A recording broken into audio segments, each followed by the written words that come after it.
All right. Good evening, everybody.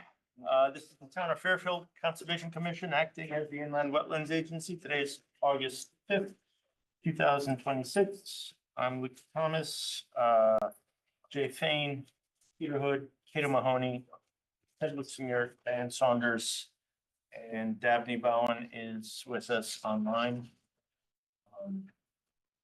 And if we can just stand and take one first. I pledge allegiance to the flag of the United States of America and to the republic for which it stands, one nation, under God, indivisible, with liberty and justice for all. Thank you. All right, and I will appoint Diane Saunders tonight as a full member, all privileges and rights. And the draft meeting minutes from the Inland Wetland Special Meeting from June 17, 2026. There is a issue, so we will put that on the next agenda. And we'll approve it then. That gets us into public hearing portion. And the first one is continued WP-26-0035 Gibbons 154 John Street, map 241, parcel 29. Construction of a 70-foot by 70 commercial garage within a regulated area. Excuse me. So the decision may be made if the hearing is concluded, or the hearing may be continued. The 35-day public hearing timeframe to conclude the hearing ended on June 10, 2026. An additional time extension was provided by the applicant until August 5th, 2026. An additional 9-day time extension may be provided by the applicant for further public hearing continuations to August 14, 2026 are possible. However, there are no scheduled Inland Wetlands Agency meetings within that time. If the hearing is completed, the agency shall make a decision within 35 days. And staff recommends agency discussion regarding newly presented information from the applicants. So, hello, folks. Good evening. Good evening. All right. Council, why don't Kick it off? Sure. Good evening, commission members, chairman. My name is Brian McCann. I'm an attorney with Zabel Schellenberg in New Haven. I represent Lisa and Gary Gibbons, the owners of 154 John Street, opposing the commercial garage. So I got involved in the project and the application fairly recently. One of the things that I wanted to do in preparation and for information gathering, discovery, is to listen to all the previous hearings as well as take a review of the record. The one thing that stuck out to me in reviewing the record was this ambiguity and uncertainty regarding the wetland next door on 172, 176 John Street that brings about the regulatory jurisdiction on the corner of 154 John Street. In that due diligence, I found a 2013 soil report from Bill Kenny that found that there were no wetland soils on the site. At that point, I thought it was smart to request from that neighbor, that property owner, to have a soil inspection by the applicant's wetland scientist, Jim McManus. He scheduled that inspection. The neighbors were nice enough to let him out and to take a look, do the investigation. I believe that you have that report in your record. Long story short, he didn't find any wetland soils on the site. It appears that there is approximately 21 inches of fill that is resting above somewhat he classified or characterized as relic wetland soils. And he'll speak more to this in a bit, but simply put, I think that they didn't have any aquic, is that the right term? Aquic Water elements, saturation. Obviously, they're significantly buried beneath the surface. With this, it is, I just want to be clear, it's not that the applicant, I mean, I was in correspondence, minute to minute with the client. It's, I do understand at your last hearing that you recommended the retention of independent experts. And Tim Bishop forwarded proposals from Redness Mead, as well as Eco Maps and Biohabitats. I did review those with the client. The client did review those. Those proposals were somewhere in the range of $25,000. And while, you know, typically on an occasion when you're trying to determine significant wetland impact, that's likely prudent to have that peer review and those expert opinions. But based on these findings, these recent findings, the McManus report, the Bill Kenny report, we did not proceed with the independent peer review experts. Simply put, I just don't know how, and there'll be some discussion from our experts in a bit on this, but simply put, I just don't know how that you could have a significant impact on a wetland that's not there. So we didn't move forward with those experts. However,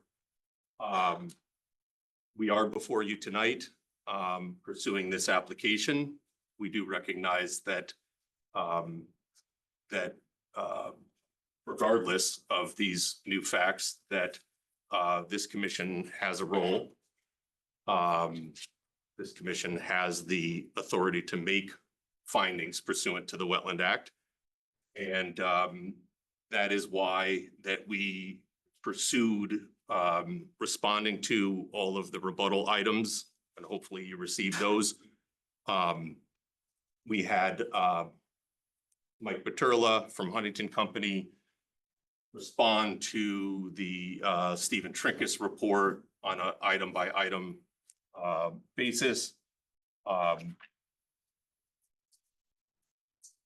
Hopefully you have that in your record. But basically and I'll have him speak to this more later, but the drain was connected to the infiltrators. He responded to the fact that there are no storm drainage facilities within John Street. He designed the separators. He responded to the comment about the retaining wall. The retaining wall behind the structure is 3 feet high. There is no state building code or local building code obligation to engineer a retaining wall that is under 4 feet tall. So he'll address those in more detail in his presentation. But I just wanted to give you, the commission, some background. While yes, we deemed it imprudent to go and hire the experts, especially at such a large cost, to do an impact assessment, because I heard that phrase used in the last public hearing, when there has been deemed no wetlands on the adjacent parcel. Aside from the rebuttal items, which will be addressed and are addressed in your record, I think it's also important to point out that there is other evidence, significant other evidence to rest your decision on. Number one, your own staff report. I think that's important. And every issue that staff raised was framed as potential indirect impacts and assigned potential mitigation that could alleviate some of those indirect impacts. Additionally, there's the town engineer report that states that the stormwater design complies and it satisfies the town. There's Mr., as previously mentioned, there's Mr. Baturla's rebuttal answers to the Trinkus report on a line-by-line item. So I think in conclusion, there is evidence, there is significant evidence in the record, to rest your opinion on. And I want the commission to be clear, we did not, ignore your recommendation. That was thoroughly considered, but I hope that you all just appreciate, in light of these findings, both the historic report as well as the current report, that in our opinion, it would be imprudent at $25,000 trying to measure impacts to a wetland that's no longer there, or at least recognized and categorized according to the act as a inland wetland. Just to gather a couple other housekeeping items, is that I think it's just important to know, or else to keep in mind, as well as note for the record, that the public hearing on, at least on this application, was scheduled and held because of a petition from the neighbors. I'm sure you'll get to hear more from them later, but there was not, at least that I observed or read, there was not a finding that there's likely significant impact to the wetland. And as you know, in your regulations, there's two ways to have a public hearing. One is the petition. Actually, there's three ways to have a public hearing. One is the petition. One is the finding of likely impact. And the third is if the commission deems that it's in the public interest. The record demonstrates that this was directly due to the petition from the public. And I think that that's important to note for the record because among other things, we didn't go through the exercise of providing feasible or analyzing feasible and prudent alternatives. So with that, I'll turn it over to Mike just to briefly, actually, no, why don't we start with Jim? Jim, do you mind presenting your report? Yeah. Good evening, everybody. My name is Jim McManus. I'm a certified professional soil scientist with JMM Wetland Consulting Services with offices in Newtown. As you recall, back at our last meeting, I had permission to enter the 172-176 property, John Street property, to quickly look at the wetland. And at that time I said, oh boy, I'm not sure if this is even regulated, but in my letter, I said, even if it is, it's a low functioning wetland. There are no, adverse significant impacts to this wetland. Snap forward to now, we took the liberty or the advantage of getting back onto the property and to do a thorough investigation of the area. So I entered the site on July 27th and I dug a handheld soil test pit with a spade and examined the soils. And as you can see from my write-up, soil scientists, we gotta use fancy letters and carrots and all these jazz to make everybody look like we're smart. So what you're seeing here is you got an A with a caret, that means fill. That's all that means. And then you have a buried A at 22 inches. So what we determined was we have 22 inches of a imported material from who knows where, fill, deposited on, it appeared to be a buried wetland soil. So I guess a couple of decades ago, it was flagged by a very competent soil scientist, now retired.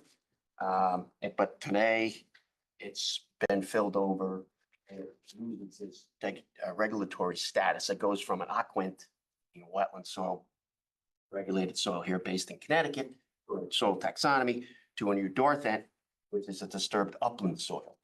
And that's how I would map that area today. Would be Just repeat that again, Jim. in the Was it before when the previous soil scientists, couple decades ago, what you say it was wetland then and the he filling? flagged it as a wetland. I'm assuming that the fill wasn't there. So the fill was placed after the fact, during a regulatory period. 30 years. 85. All right, what, yeah, 30 years. Within 30 years in ago. the Wetland Act, the period that was wetland. Yeah, but we're guessing at that. I just wanted to. I'm assuming that the guy who did it, and we both know who he was, is a competent guy. He flagged it. I think it was Tom Petras in It was Tom Petras. 1984. Yep, So it's and 40 rules, rules have changed since 1984. And the regulatory status, with the wetlands here in Connecticut. However, that's a point that's beyond our scope here because we don't really know what Tom saw back then. He flagged over an area of resource area. Mr. Kenny came in and flagged no resource area. I came in and reviewed the site a few weeks ago and said, I don't think this is a resource area. I came back in July 27th and said, absolutely, it's no longer a resource area due to the fact that it has over 20 inches of fill, which drops it out of its regulatory status here in the state of Connecticut. Can I ask a quick question? I'm gonna go back to you, counsel. Hypothetically, if you were to withdraw this and then bring something in front of us so that to determine that it's not a wetland, then would we have no jurisdiction at all? Yes, I mean, there are several options. There's and we discussed these, there's the declaratory, ruling option. There's an inland wetland map amendment option. And then there's this option. We discussed that actually pretty thoroughly. One impediment with the map amendment application is it's not our property. We can't control that outcome, or that decision. And, number two is that this application is significantly underway. The applicant has spent a considerable amount with the application fees and the expert fees. So yeah, there certainly are other options.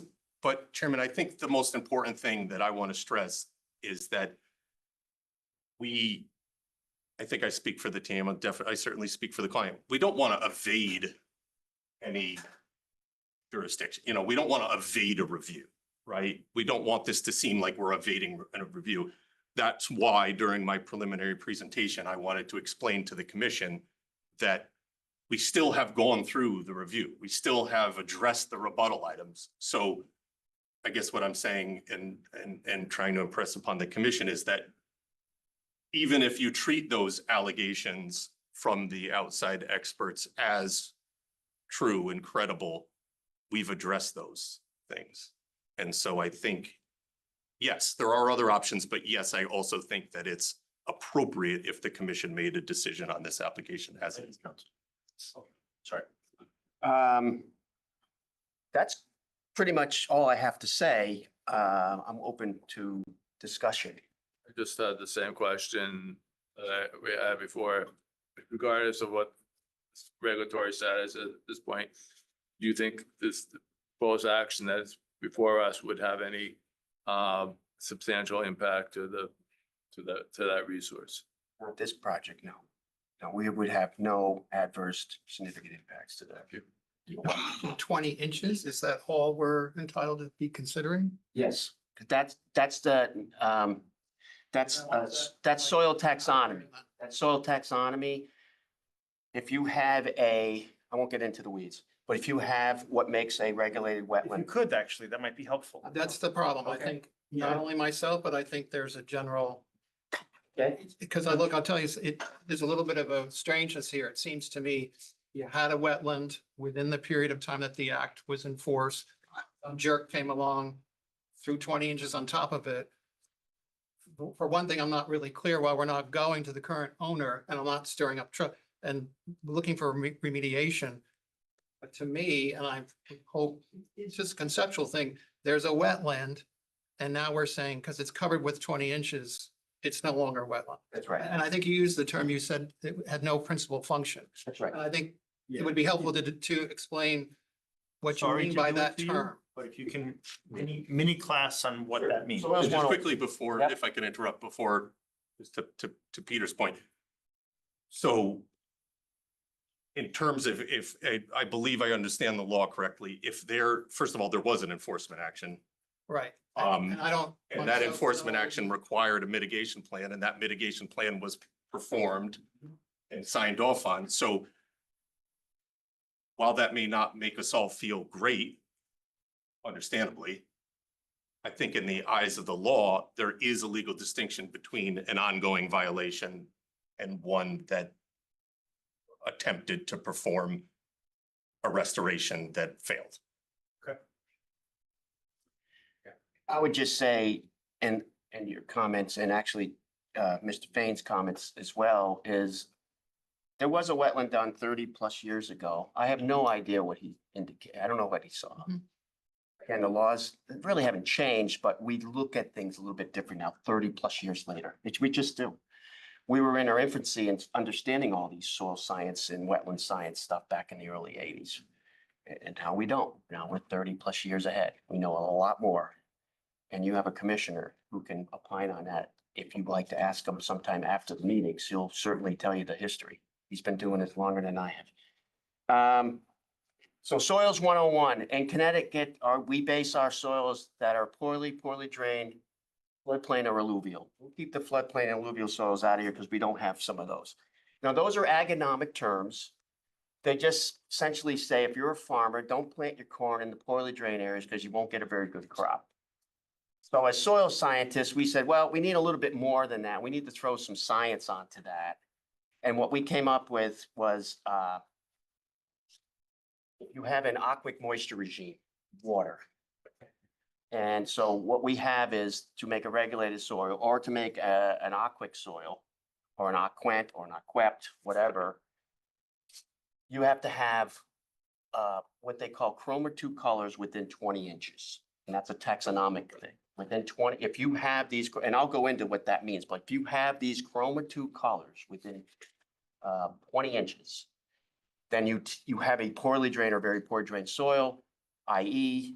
we have a regulated soil here in the state of Connecticut. Now, what happens is there's 2 very good maskers of soils, organic matter and iron. So what happens when the soil is saturated with water, high enough, long enough, the iron goes into solution. It changes its valence from, now it's in the water table. When the water table disappears, especially when the leaves come out in May, it takes the iron with it, leaving a gray background, which is the color of the till that was posited here 12,000 years ago. Our soils are only about 12,000 years old. They've been weathering for about 12,000 years. You go to Alabama, they've been weathering for millions and millions and millions, a little bit. So they have different soils than we do. They're older. Back to our story. So if you look at a profile or a piece of soil in your hand, if that 50% or more of that soil has that gray color, it's a regulated soil here. It can be with or not. The old term is models become redoxomorphic features. We have depletions, which are gray, and we have concentrations, which are yellow, brown, and reddish. And what happens is when the water table disappears, oxygen comes back on and the iron starts to come in on a blotchy situation. So it's not a uniform area of iron on your profile. It's all blotchy but 50%, more than 50% of it has been depleted off gray. We have a regulated soil here in Connecticut. And so what happens is, and it's happened, I mean, our soils have been manipulated since the 1700s here. And so when you fill a wetland soil with greater than the 20 inches, it falls out of the taxonomic designated as an aquic moisture regime or an aquant, and it goes into something different, which in this case would be a eudorthant, which is an upland disturbed soil. Now, what I talked about in my other letter was the functionality of the wetland. It doesn't have any. The only thing it has is it meets the definition. I mean, the buried soil meets the definition of a wetland soil here in the state of Connecticut. I dug the hole, and it's been a rainy time. I had no saturation throughout the entire profile, and I had no water. This has been debunked.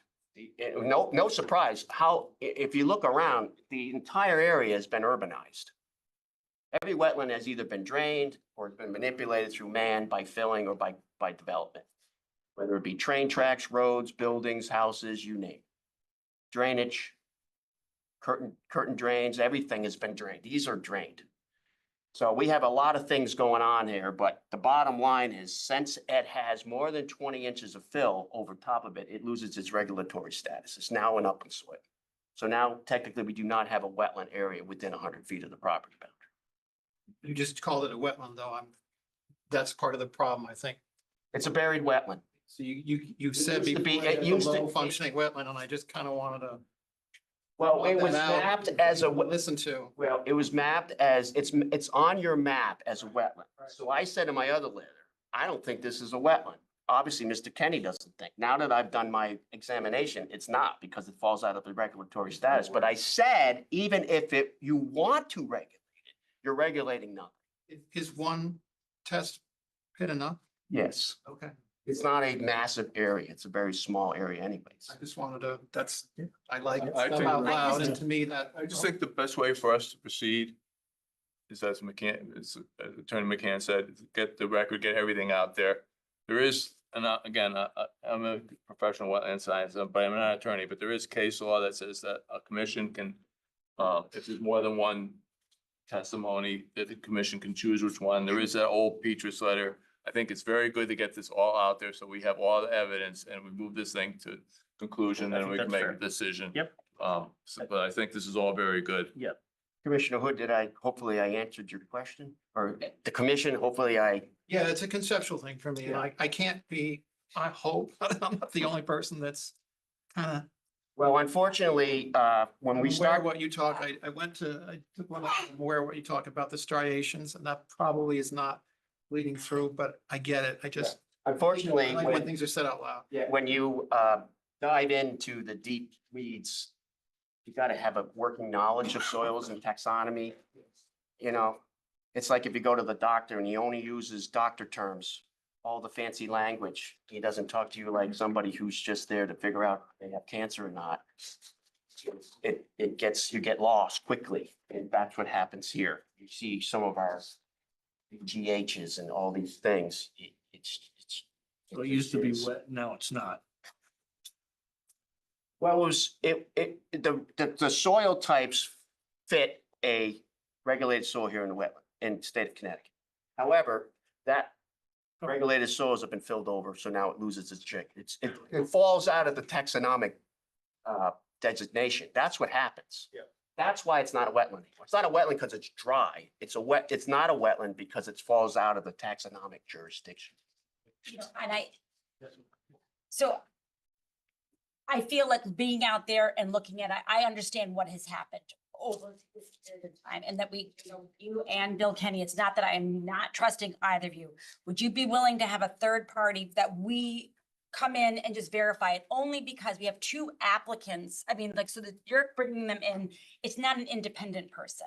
So could Tim pick somebody, have them go out, do it, and then you can then get a map amendment, everything can be all buttoned up. But I think that if we open it up so that that we're making basically a map amendment kind of through the back door, through an applicant's.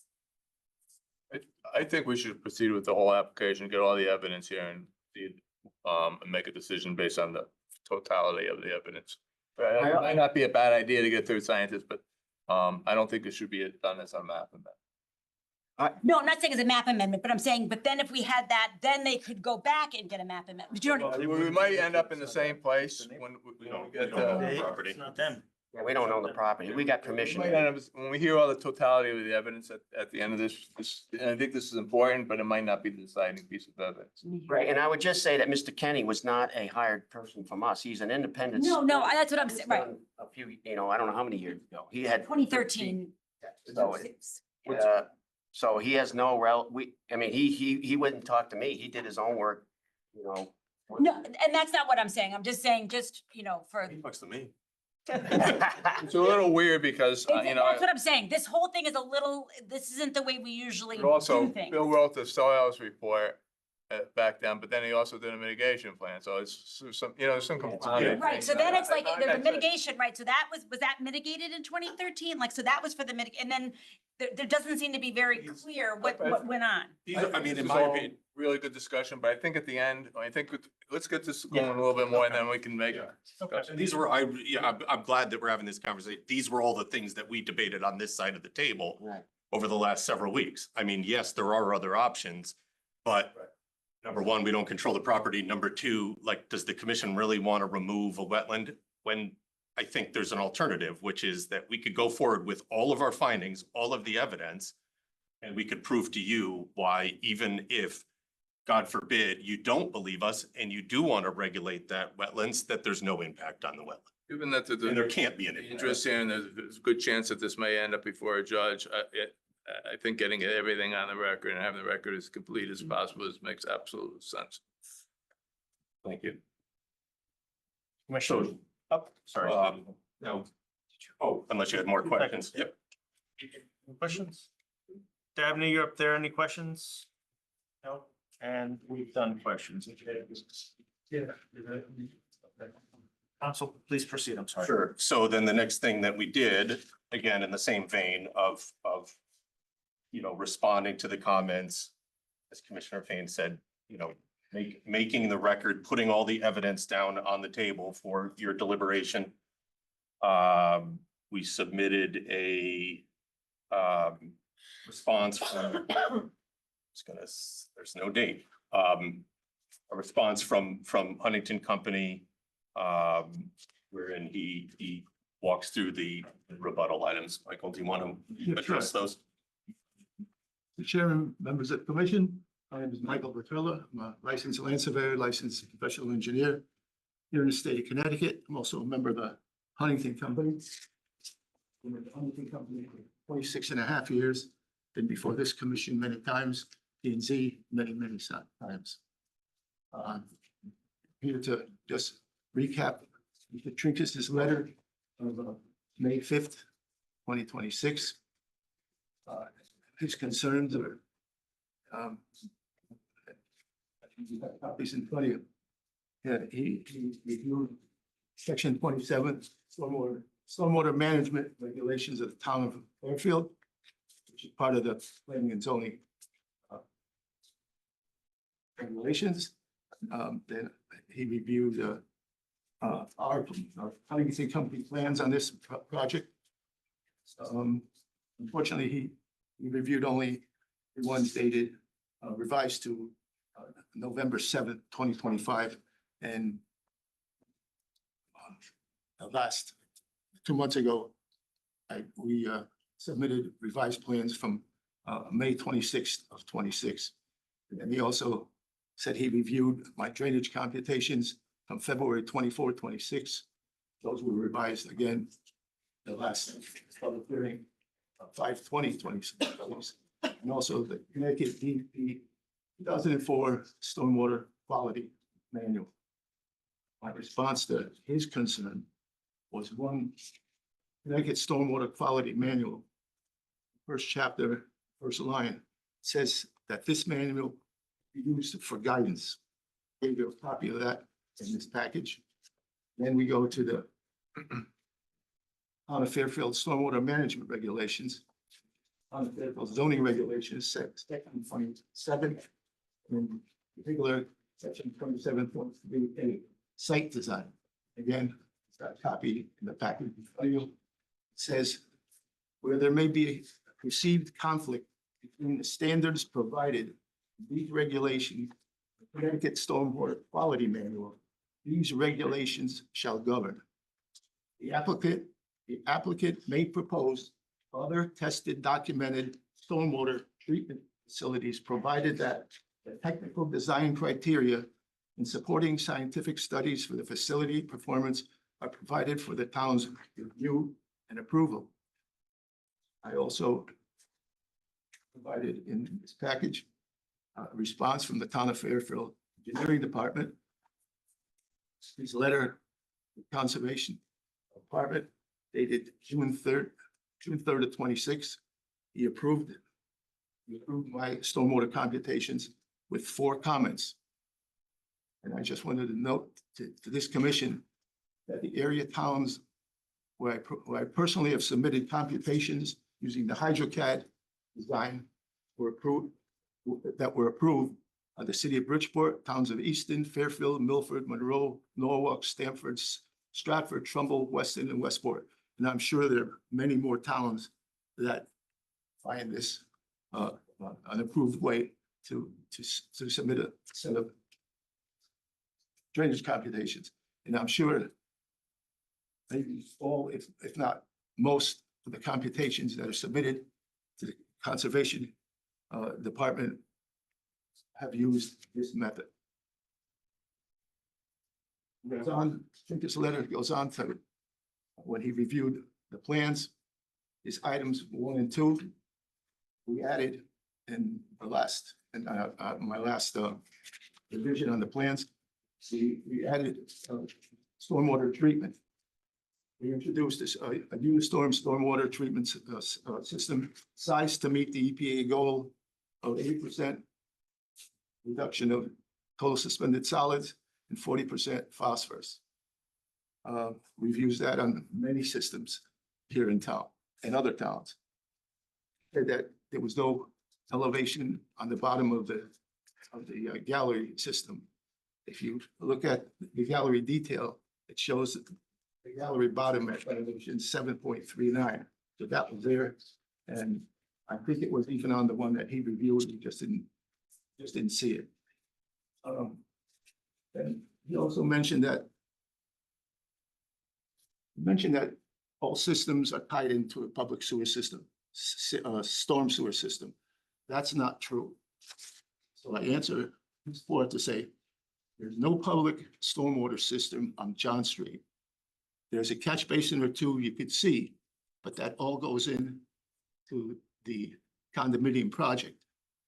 That's not a public system where it goes through town storm sewer.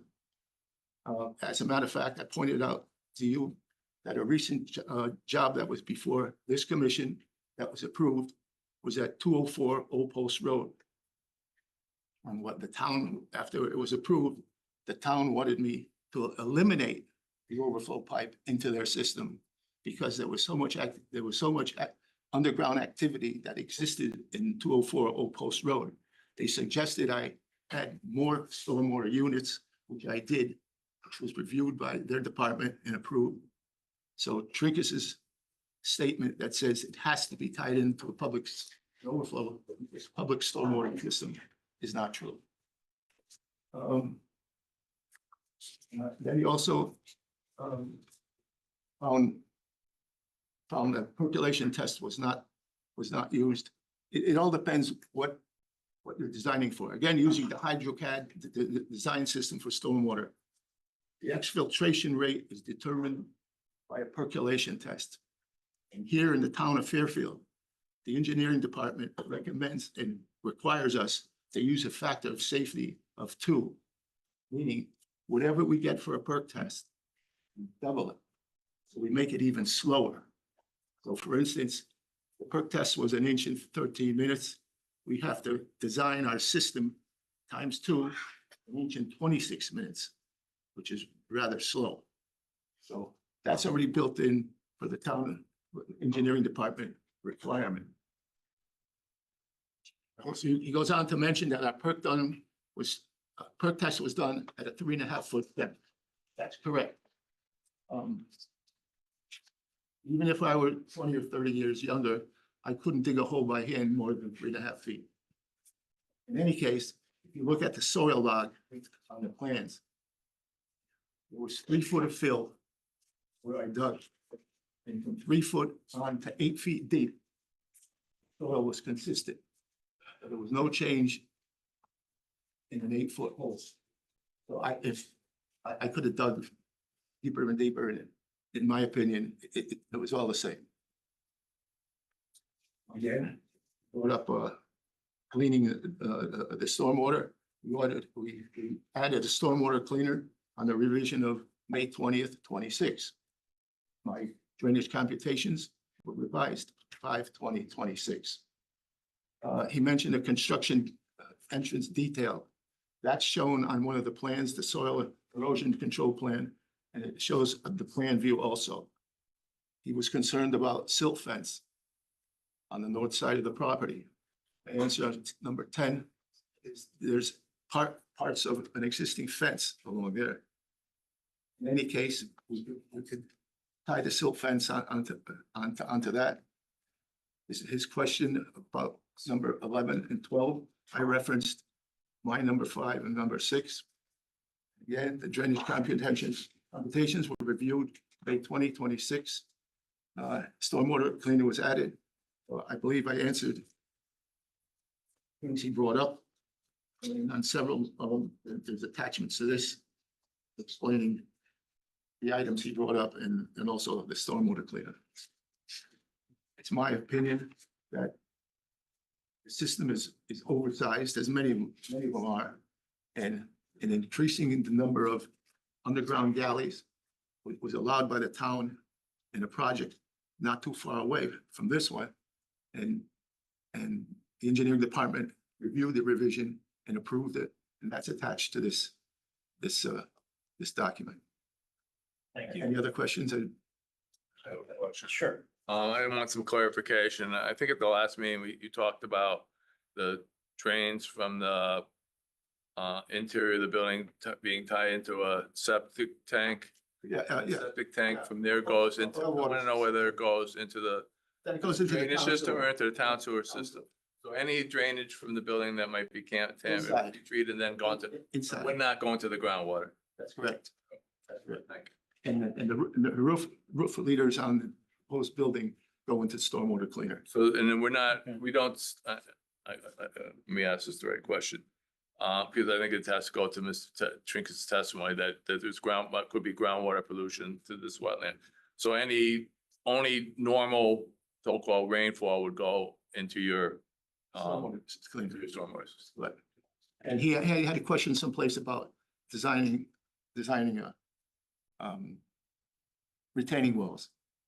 The retaining wall is only 3 feet high. Yeah, that's, I want to be very clear that any of the, any potential contaminated water is not going to go into your ground. Stormwater is going into the system.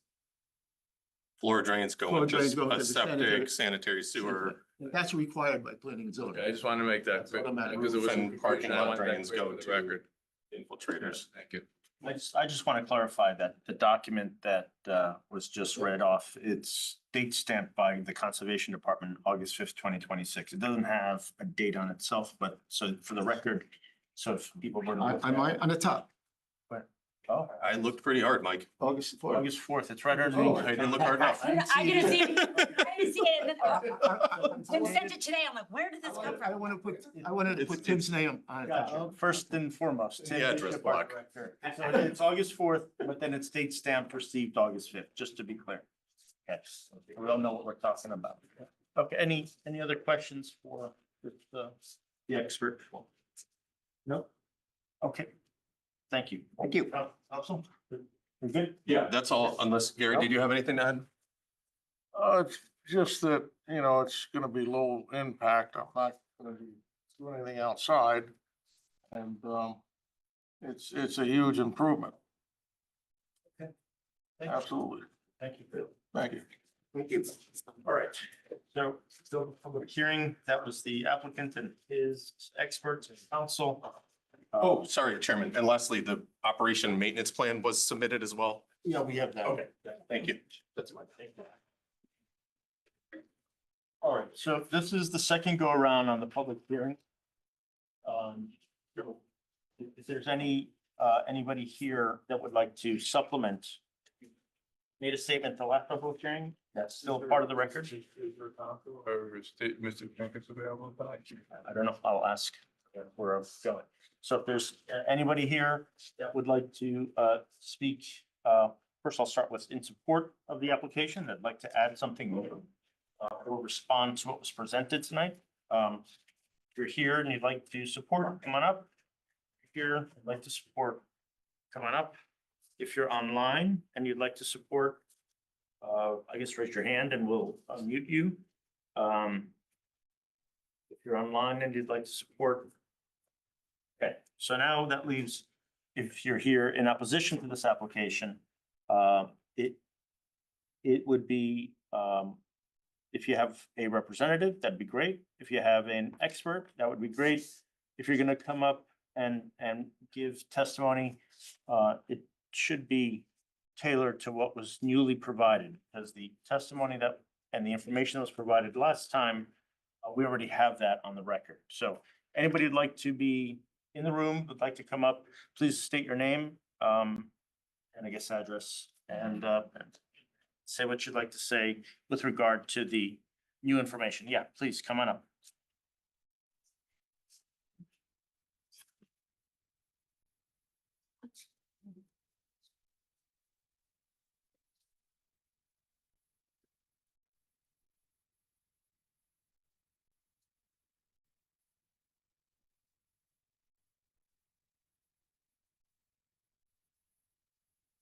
My name is Leonard Brayman. I'm with the law firm Wassey Rosen, and we represent Affordable Holdings LLC, the owner of the property at 136 John Street.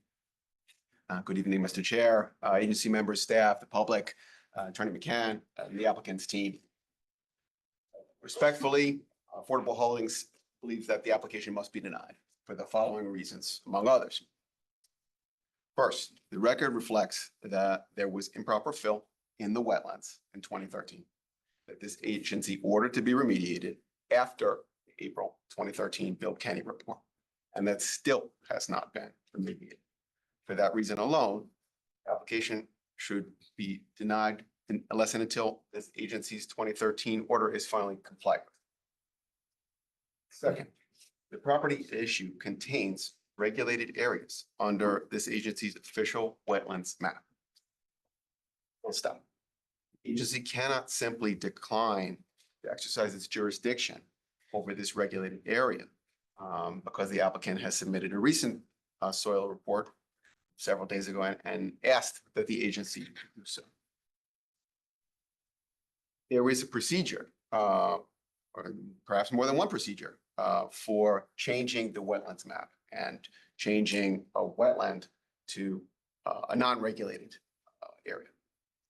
And that has not been done. That procedure has not been followed, and it can't now be followed prior to the expiration of this agency's decision timeframe, because it would require a new publicly noticed hearing for that purpose, for amending the map. This is a proceeding seeking a permit to conduct regulated activities. The applicant initially conceded this agency had the power to decide whether these regulated activities could be conducted. The applicant's expert called the wetlanded issue a poor wetland or modest wetland. And it's now been described as a buried wetland, but it's a wetland. And the applicant was asked, indeed directed, to pay for and participate in a third-party review to enable this agency to make the determination as to whether there was a significant impact on wetlands. And the applicant has declined to do so for reasons of cost. That is another basis for denial of the application.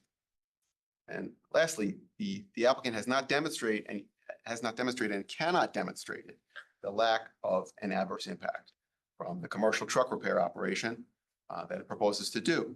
That it would not cause any adverse impact to the regulated area, so as to be entitled to a wetlands permit. As a matter of fact, that's why this agency asked for a third-party review. We would ask that you deny the application, and I'd like to just give a little bit more detail on each of these points. In the historic documents, document that's in your record, it's clear that in April 2013, Bill Kenny submitted a report stating that there was fill in the wetlands at 172 John Street. We've established now in the record that that fill was placed there during the Wetlands Act period. And we can all agree that, I'm not saying the applicant placed the fill there, but I think we can all agree that you should not be able to evade wetlands jurisdiction by the simple expedient of placing 20 inches of fill in a wetland. Similarly, the fact that the fill was here was identified, and then afterwards, this agency ordered that that fill be removed and that the wetlands be remediated unequivocally. And in fact, Mr. Kenny submitted or prepared a final wetlands restoration plan, a detailed plans for removing the fill. In a September 2013 note in that same historical document compilation, the conservation officer described a conversation where they reiterated that the fill had to be removed and the wetlands remediated in order for any development to be approved and to take place. Yet today, that fill still remains. The applicant should not be able to skip a step in this agency's jurisdiction and process by the fact that the agency's order to remediate the wetlands was ignored in 2013.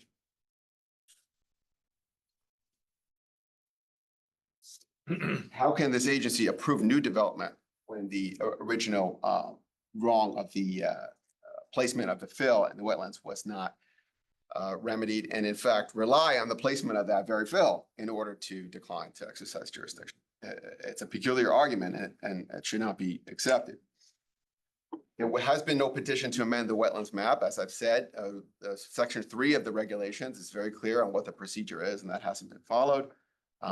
Understand that the applicant has cost and time considerations, but that is not a reason not to follow the procedure that needs to be followed in order to deem what is a wetland not a wetland.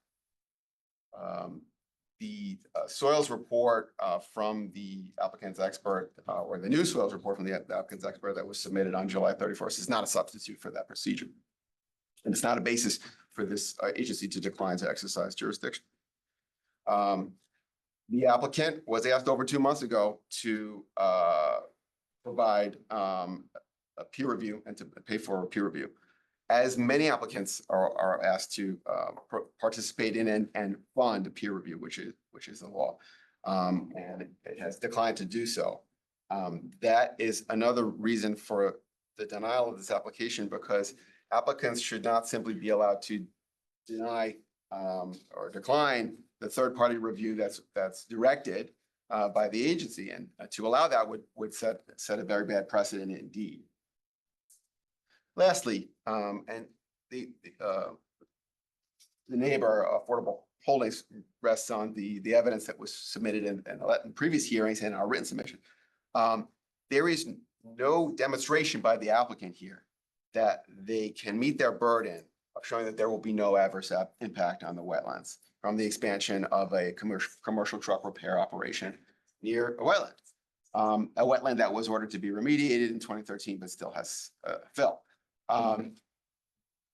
The application not only is not legally entitled to an approval, but we believe it would be harmful to the regulated areas, the wetlands and regulated areas.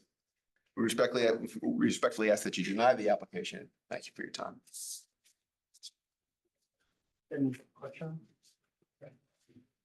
I'm gonna have a question, but I'm not sure it's for this attorney. I had a question for regarding the expert, the engineer, and I'm not sure if he's working for you. Yeah. Oh.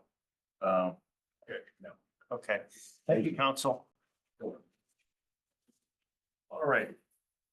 Is there anybody else here? Yes, please come on up. My name is Ann Cole, EOL. I live at 59 Southport Green. I am on the board of the homeowners association. And I'm here to represent the group. Well, Thank you. We would like also to state that we do not want to see this happen. I would be being repetitive to the attorney's comments as it relates to the issue of getting an independent assessment. The assessment that's been done is far from independent, and I think we have a right to get one, number one. Number two, I also got the papers from Mr. Kenny from 2013. He also at that time indicated that that there were wetlands, that they had been filled in, and that they needed to be remediated. And in fact, sent a proposal and a bill on how to do that.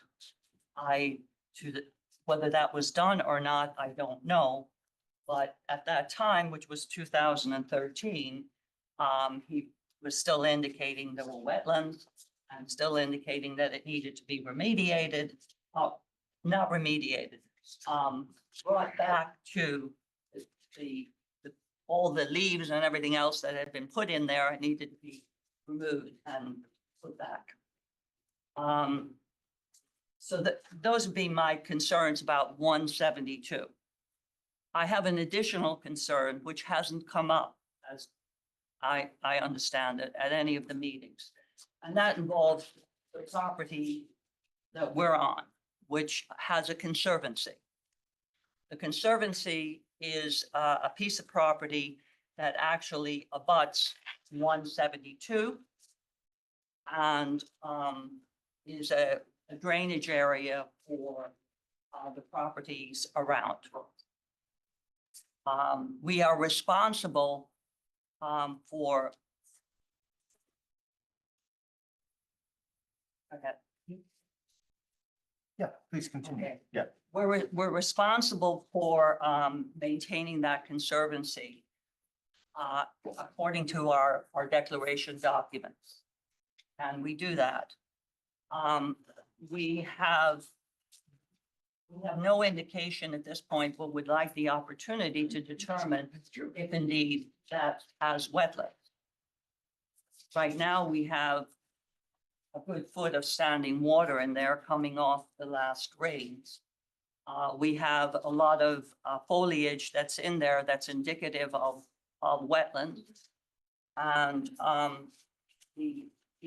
all our documents, our declaration documents talk about maintaining this property as wetland and habitat for small animals, et cetera. So this hasn't come up as in any of the proceedings so far.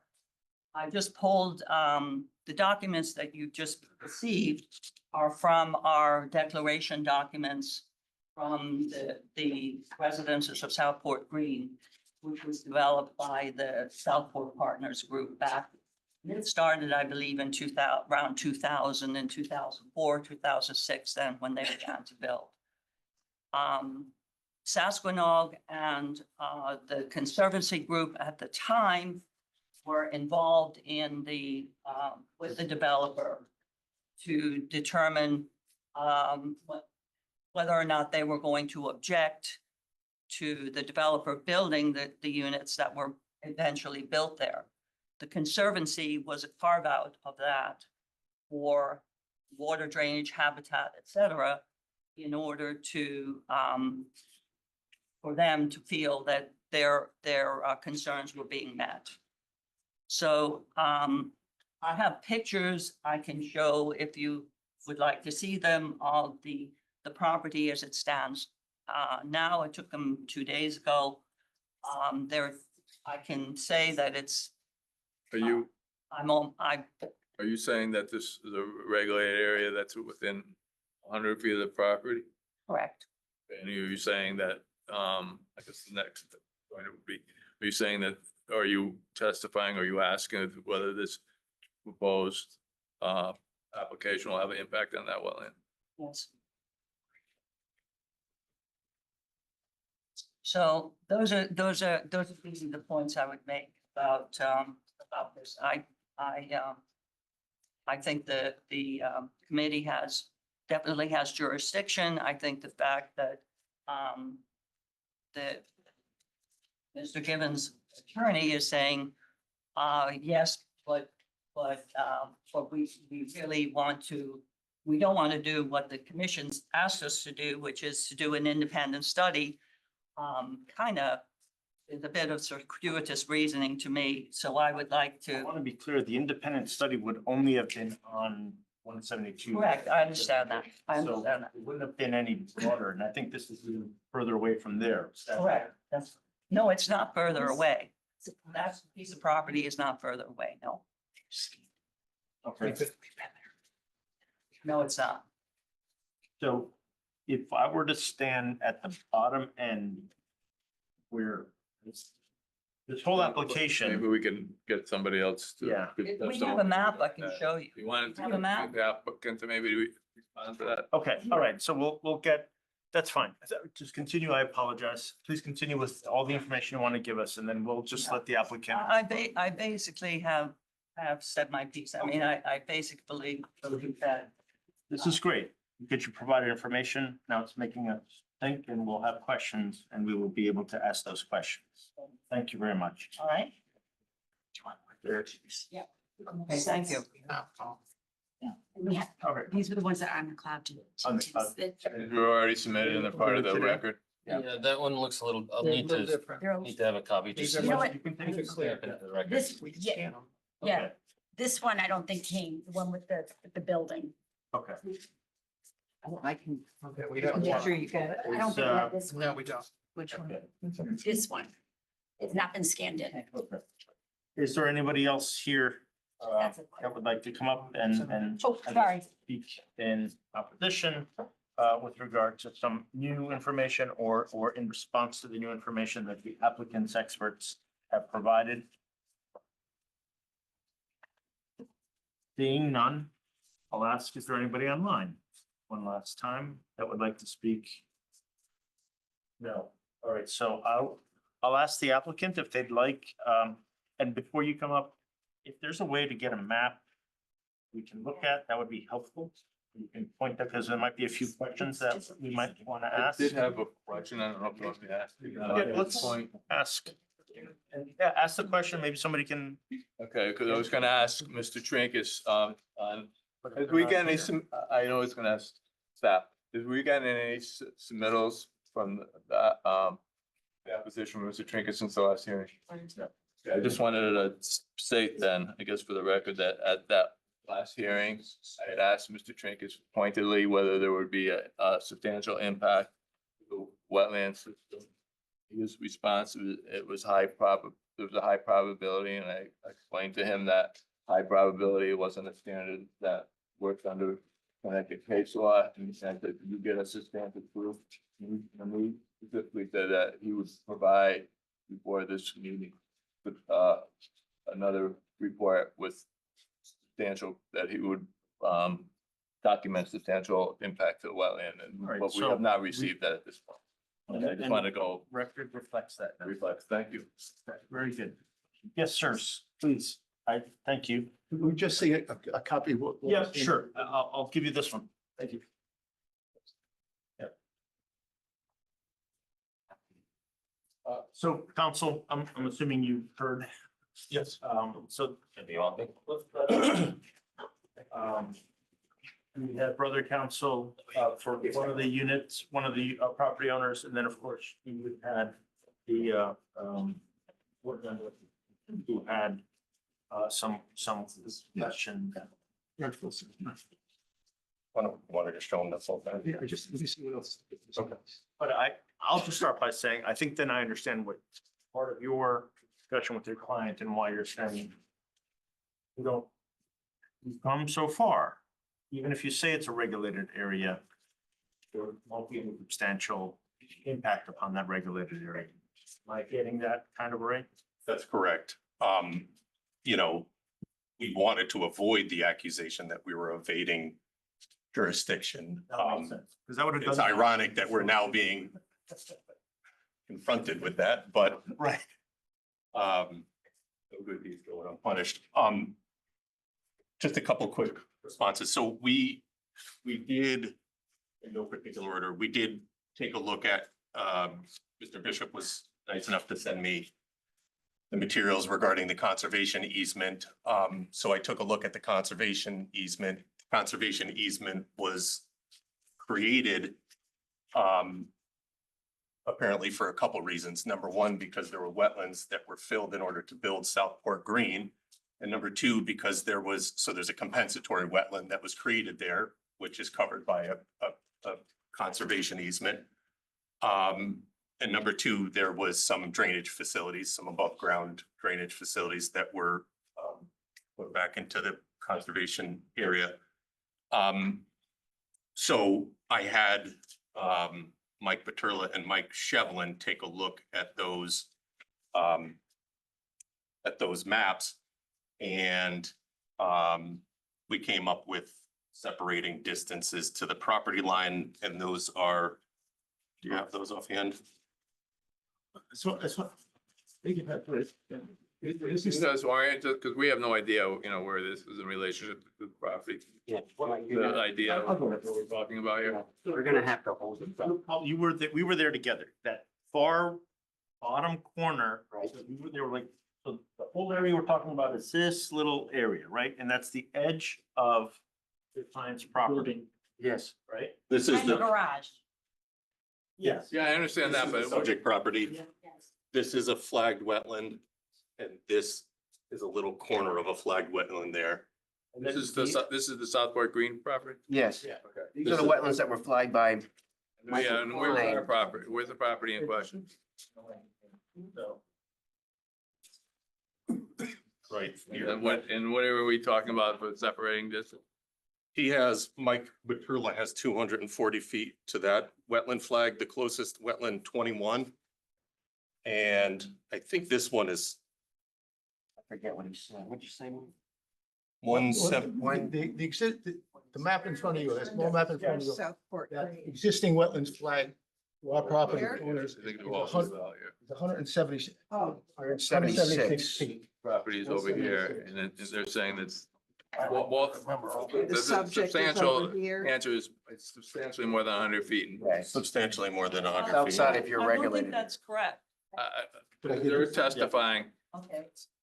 so, I mean, because when we were, so this is If the you don't one, mind, why don't we just submit that? this is for- 172 here, right? This would be this one here. Correct. No.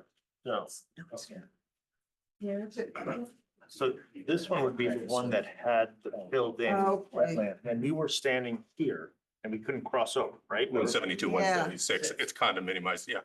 Yeah. So, and this is the edge because of the alleged wetland that's in here.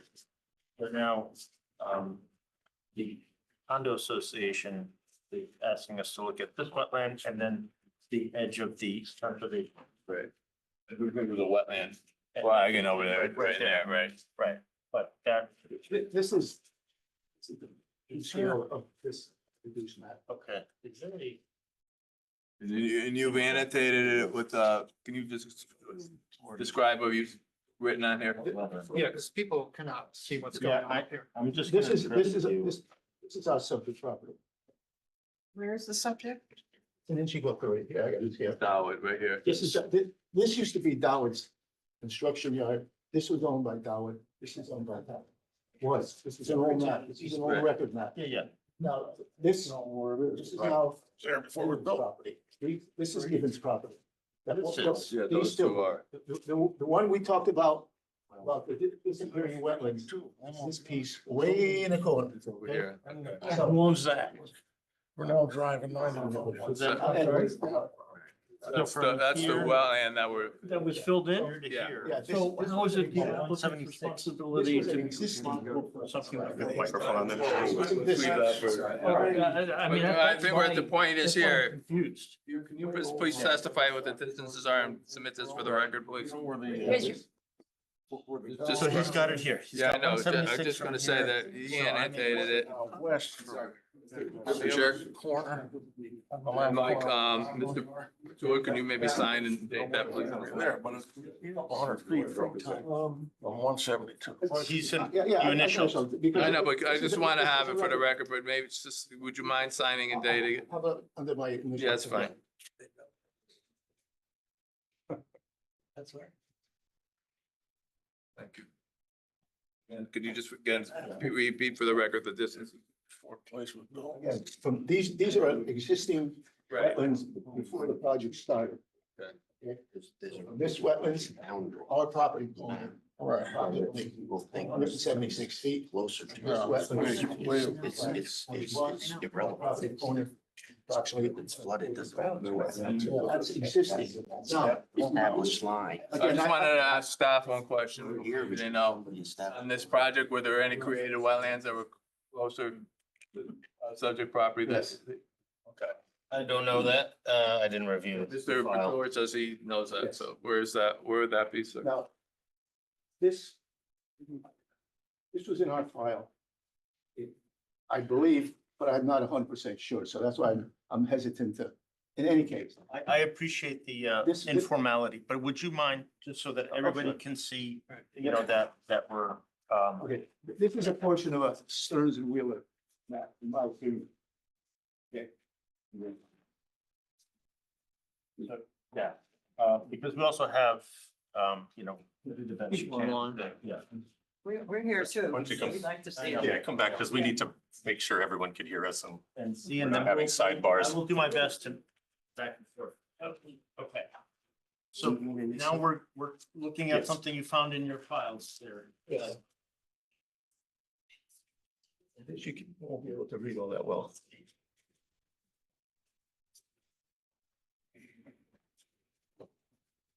This is a Stearns and Wheeler map from the condo file. Actually, this is a worksheet of the map. It's not a record map, it's just but part of the file, but not in this form. This was a worksheet. It does have it's my small copy. Okay, there's a line on this map. And it's noted as the created wetlands line.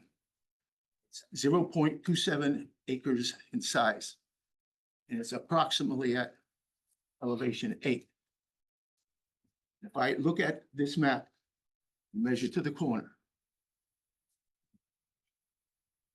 the distance is just over 103 feet. That's to a created wetlands. The actual wetlands flag that is shown on the big map or your little map, the existing wetlands flag is much more. But the created wetlands line for Stearns and Wheeler investigation, they said the created wetlands would be, I get just over 103 feet, which is past the 100-foot setback line. We also. I don't know, some, you know, they mentioned what's growing there, what's it doing now, with all the rain we had, You just, that's fine, but what was back then, what was set was something close to elevation 8, and it shows up at over 100 feet away from our property. Are those copies from your office that you're keeping, or would you be able to submit? My opinion, if you go back to their file down in the basement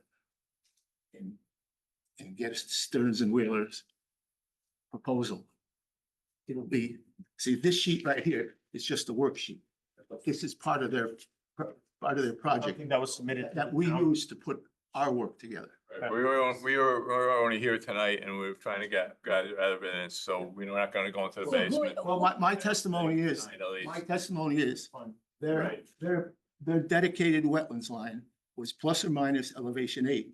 And by scale, actually measuring it by scale plus a computer snap distance, I get 103.34. I get over 100 feet. That's my point that Thank you. I'm trying to make tonight. Yeah. It's more than 100 feet. I'm not saying there could be water, there could be there could be birds are living in there, you know, but the description of the easement naturally is not over elevation 8. It's this whole parcel that was dedicated as a conservation easement. Not necessarily flagged as wetlands. Exactly right. Right. And I'm sorry, what year was that map? Is that before or after the construction of the actual condos? Prior to. It's a design document. Right, that's what I was gonna say. This is the design. So we don't know actually where the water, we don't know where it is currently. Well, what was dedicated, Right.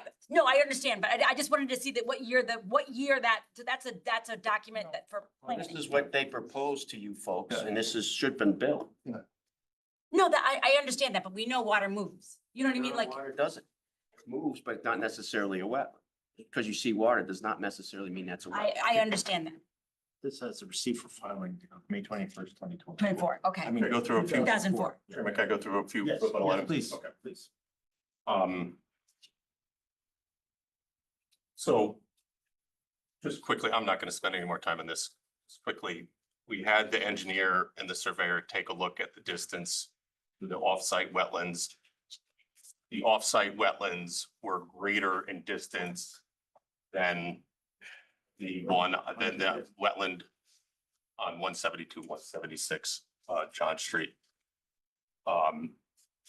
There are no flagged wetlands that are closer than the distance that we stated. Regarding some of the, I had some notes regarding some of the comments.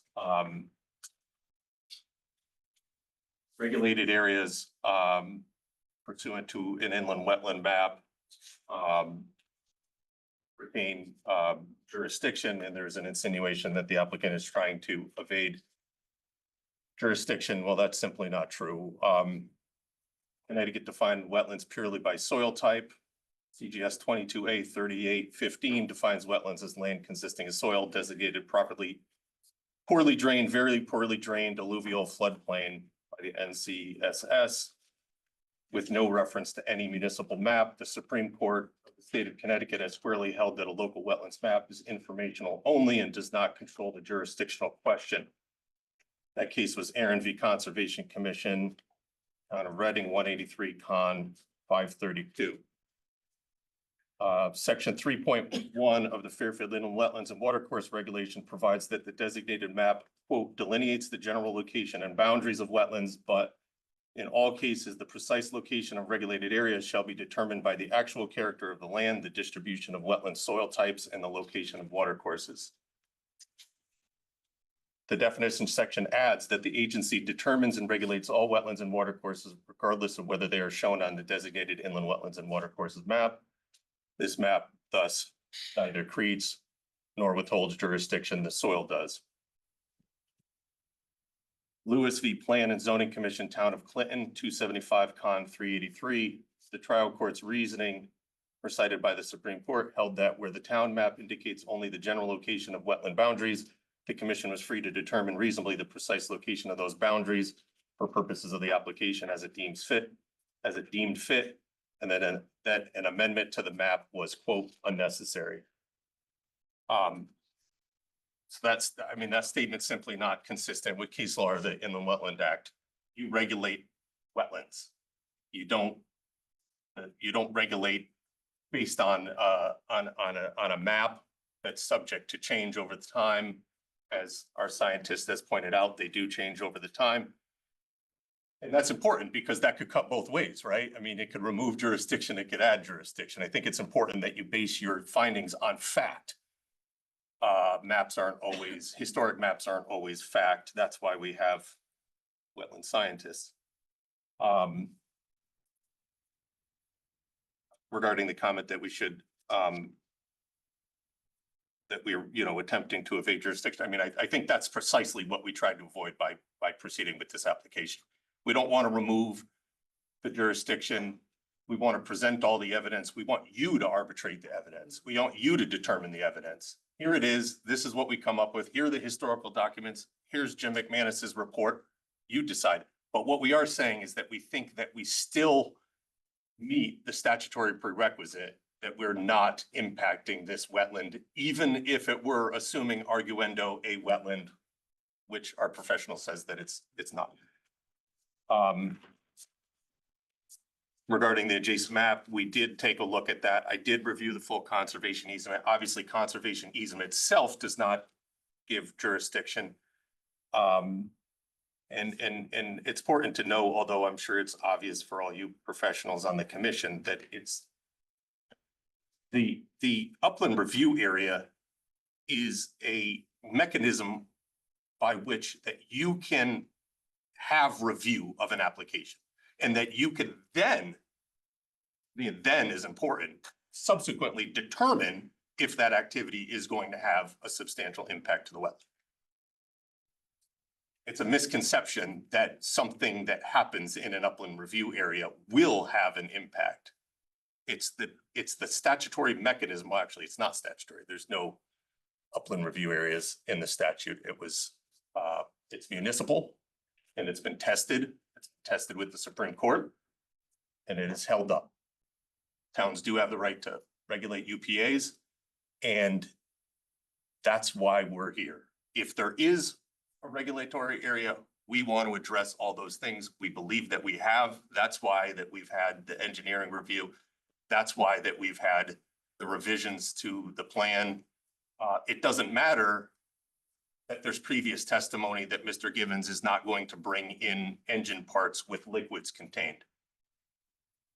If for some reason he does, it's important that that floor drain goes to a oil water separator, goes to a septic facility and not into the ground, into a stormwater system. Those things have been, those engineering revisions have been made. And that's where our professional comes up with the opinion that this is not going to have an impact on any wetland. And again, there still has not been a professional opinion that it will. And as you know, speculation does not amount to substantial evidence. We've heard a lot of speculation. We've heard a lot of questions. I heard the tape from last meeting. The questions that were posed by Mr. Trinkus were, well, if I had this information, then maybe I could opine as to this. The standard is, will it have an impact, a significant impact on the wetland? As far as future reviews, now I heard tonight, well, maybe we can investigate more. Well, I mean, it's not supposed to be a witch hunt. This is supposed to be a request of a journey, an expedition for facts. And we presented expert testimony in both the engineer as well as the soil scientist that this will not have an impact onto the adjacent wetland. That's all I have. Thank you. Thank you. Thank you, Council. Thank you, sir. All right, well, let's. You want to make, Yeah. ask for any more comment or otherwise I'll make a motion to close the public hearing? Yes, please. I'll make a motion to close the public hearing. Any second to that motion? All in favor? Aye. Okay, so that one's closed and we're moving on to continued public hearing. Number 2, WP 26-0052, Holster Industries, 2834 Reading Road, map 167, parcel 16. Existing dwelling, barn and shed and construct a new single family residence patio, driveway and stormwater management system in a regulated area. Decision may be made if the hearing is completed, the hearing may be continued. 35-day public hearing. Timeframe to complete the hearing ended July 8, 2026. An additional 28 time extension to be provided by the applicant for continuation to August 5th. An additional 37-day time extension may be provided by the applicant. So further public hearing continuations to September 11, 2026 are up. The potential continuation date is September 2nd, 2026. If the hearing is completed, the agency shall make a decision within 35 days. Staff recommends continuing to September 2nd, 2026, pending submittal of revised plans. Is there anybody here for this? Yes. Well, it's my plan, but the new person bought the property and we haven't gotten anywhere with them as far as what they're planning on doing. So that's why. Okay, so would you like this to be continued? Yes. Okay, that's fine. So it'll be on the September 2nd. Tim, it'll be on the September 2nd. Yes. Okay, Correct. very good. Well, thank you. Well, I'm sorry. Are you gonna still say stuff? I've got the next one. Oh, you got the. I'm sorry. Okay. I believe. Oh, we're number 3? Okay, 41 Cherry Lane? Yes. Okay, great. Very good. I thought you were just gonna hang out. I know, I was like. He just loves us so much. Hang out. It's riveting, right? Number 3. How fun are we? 26-0056, JP Franz and Associates, 41 Cherry Lane, map 171, parcel 35. Construction of a 2.5-story single-family residence with a detached garage, driveway, associated hardscape patios, on-site septic system and stormwater management system, and associated site work in a regulated area. Decision may be made if the hearing is completed or the hearing may be continued. The 35-day public hearing timeframe to complete the hearing ends on September 9th, 2026. An additional 65-day time extension may be provided by the applicant. So further public hearing continuations to November 13th, 2026 are possible. A potential continuation date is September 2nd. If the hearing is completed, the agency shall make a decision within 35 days. Staff recommends approval with conditions. All right. Thank you. Please, let us know who you are. For the record, my name is Mark Ogden, civil engineer and land surveyor with the Huntington Company.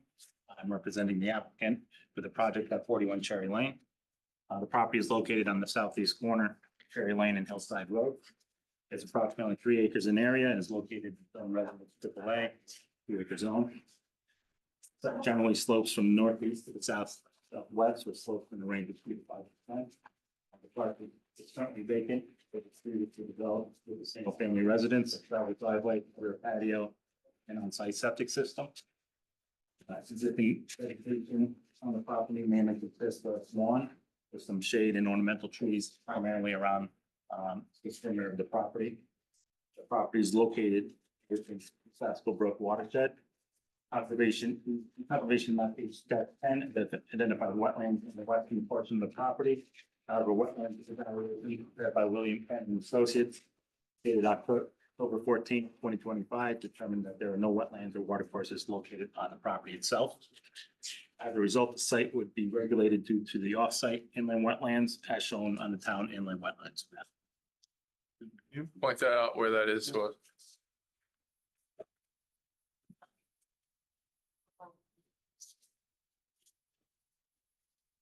So here's the town inland wetlands map, or inland wetlands line right here. And William County determined there's no on-site wetlands. And where's the area that you're regulating from them? Regulated from the. Going down here somewhere. So Yeah. this is your line? That's, So this is the 100-foot upland review setback from property line. right. So As this wetlands on the inland wetlands map continues down this way. So there's no wetlands on the, you're saying there's wetlands, so off this property, you don't know exactly where they are, and you've extended a line 100 feet from the entire property line? Yeah, extended, yeah, because there's wetlands shown on the inland, the conservation inland wetlands map, we just held our property line as the demarcation line. for the Okay, so wetlands. you're saying that's your edge of wetland, and it's 100 feet from there, that's Correct. regulated, okay. oh, so it actually could be even further? It's probably further. Oh, Could be okay. further, but we're just holding that. Sure. Okay. That, Yeah, I think that's what we're asking. that's what I'm asking. Yeah. Okay, good. Okay.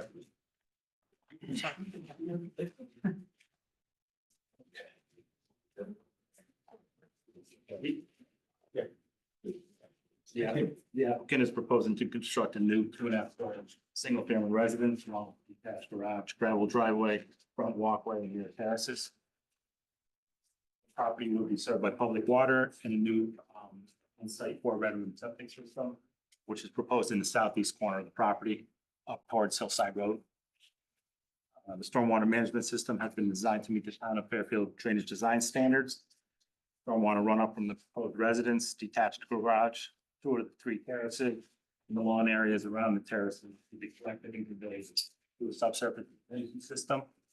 The proposed detention system consists of 30 inch high H20 concrete galleries and 12 inch high H20 concrete galleries.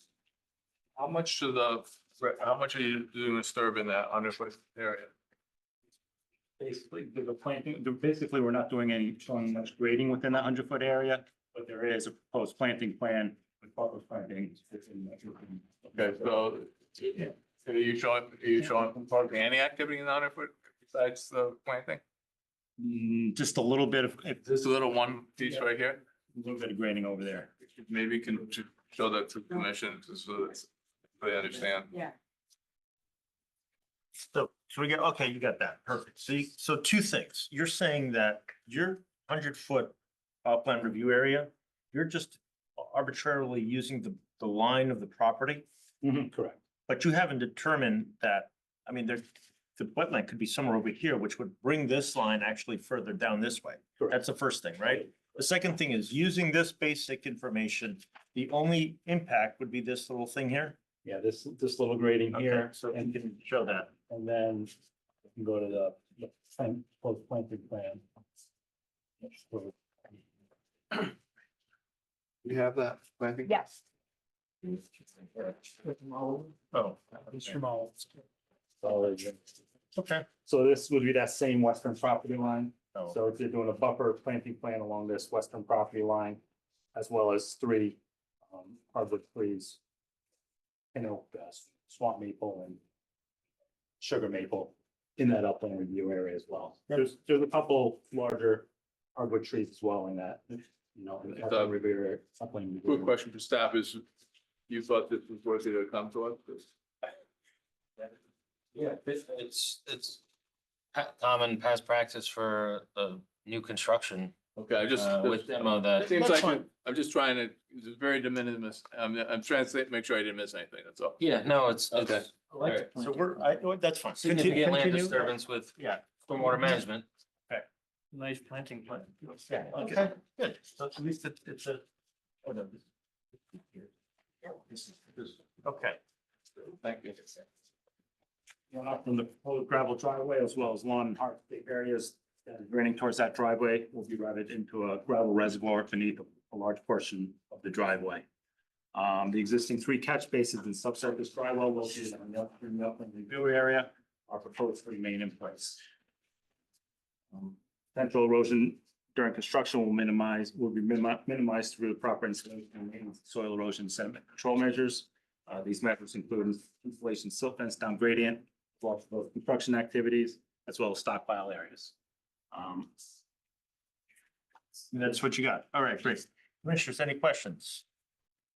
I want to confirm that you agree to go along with the special conditions of approval of the staff. Recommendation? Yeah. That's fine. Okay. Anybody else? Any questions? Okay, all set. Don't snatch victory from the jaws of defeat. Okay. You're good. We have a lot more to do. Okay, so thank you, though. I appreciate it. I'm sure you're gonna say some lovely words, but I think it's okay. Okay, very good. I'll make them. Most, Close this wants to close the public Well, hearing. let's Oh, ask no, for I'm sorry, public you got comment more. first, Yes. yeah. Anybody here without like to speak in support of this application? Anybody here would like to speak in support of this application? Anybody online that would like to speak in support of this application? Anybody online that would like to speak in support of this application, could just raise your hand. Anybody online that would like to speak in opposition to this application? Anybody in the room that would like to speak in opposition to this application? Yeah, I'll make a motion to close the public hearing. Any second to that motion? Okay, Diane, seconds. Public hearing now for 41 Cherry Lane is now closed. Thank you, sir. Thank you. All right, moving on to number 4 is WP 26-0064. Kaminsky, 290 Long Meadow Road, map 165, parcel 23C, construction of additions and a patio to the existing main dwelling, reconstruction of the existing barn, driveway modification, installation of new septic system and stormwater management system, and associated site work within a regulated area. The decision may be made if the hearing is completed, or the hearing may be continued. 35-day public hearing timeframe to complete the hearing ends on September 9, 2026. An additional 65-day time extension may be provided by the applicant to further public hearing continuation until November 13. 2026 are possible. The pitch continuation date is September 2nd, 2026. If the hearing is completed, the agency shall make a decision within 35 days, and the staff recommends approval with conditions. Hello, ma'am. Hello, good evening. My name is Cindy Tominski, and I'm here representing Paul Ginsburg and Nicole Delton of 290 Long Meadow Road for additions to their existing home. 290 Long Meadow Road is on the north side of Long Meadow, right here at the intersection of Red and Area. This is their existing home. And it was constructed in 1929. However, it is in an L shape, as you can see below, and some of these additions are newer than 1929. We have other structures on the site, including an existing barn and an existing pool house. So this is our survey. Existing survey, our lot area is 9.8 acres. We have 2.58 acres of wetlands, which are these purple blue areas that you can see throughout here. And our upland review area is 4.35 acres, which is this blue line that goes through here. And around here. We have an elevation in the northwest corner, which is up the top. At 248 feet going down to the bottom. Or 300 feet near the road, and we are on septic. I'd like to put into the record that we originally applied to make some modifications to the barn. However, we're removing that from this application at this time.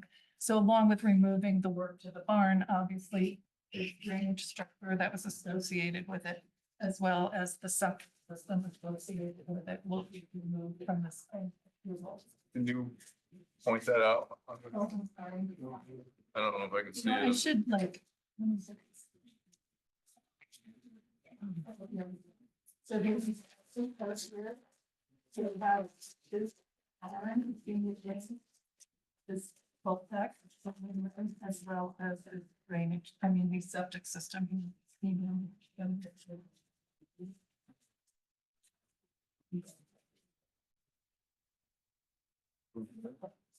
Is that the part of the plan that would impact the bat? Not necessarily, but it is the one that is closest to the wetland, and one of the Yeah. reasons, just to be totally forefront with you, is that they came to me and said, this whole foundation, not in good shape, not just the portion.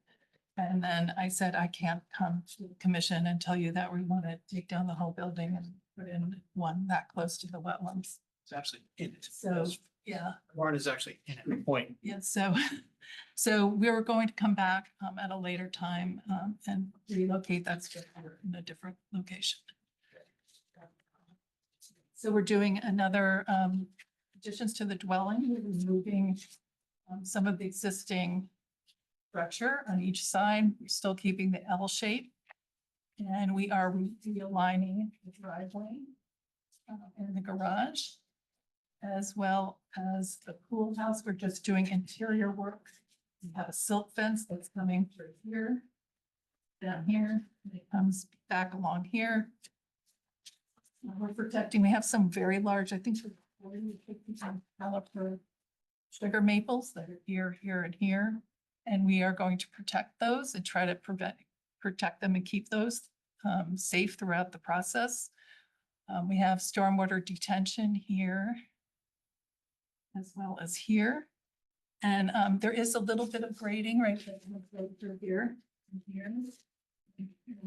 There was some grading there, but basically we have here designed this to have very little grade. Another line that comes up here, right here.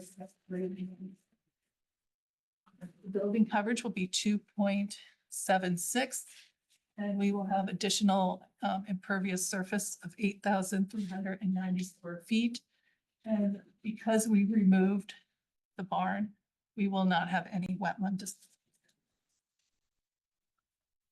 Much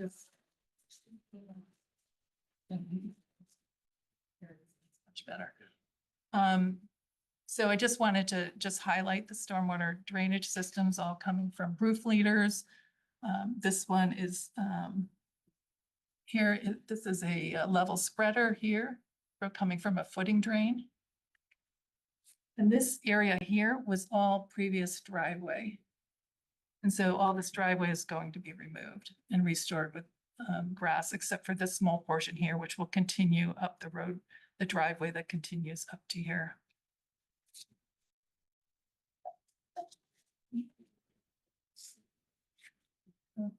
And we are proposing for trees, we are proposing 3 Betula nigra, which are right here, and 1 Acer rubrum down over here, which is 2 to 2.5 inch caliper. And I just wanted to show you don't have the architectural plans, but that we are keeping, the middle portion, the historic portion, and then adding more modern additions onto each side. So it's sort of a transitional architectural.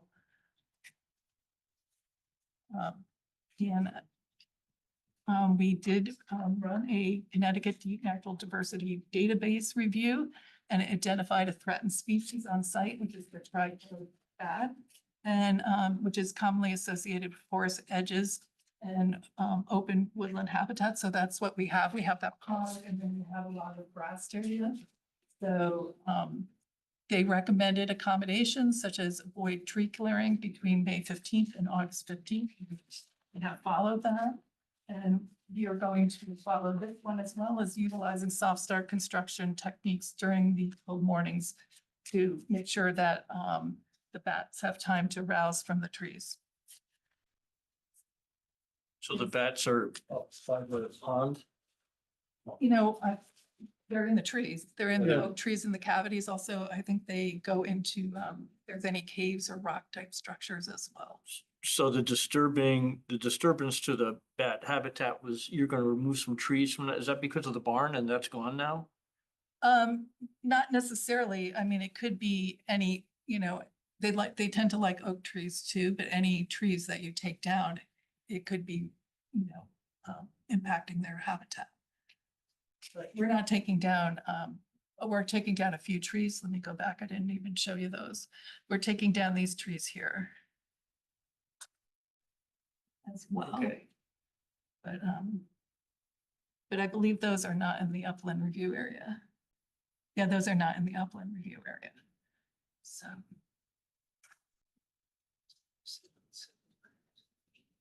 Even so, though, I would assume that, since you know that is a habitat, that you would take some extra precaution on. Oh, definitely. When we pick up the animal, we'll definitely be careful. We didn't take them down yet because they're waiting for August.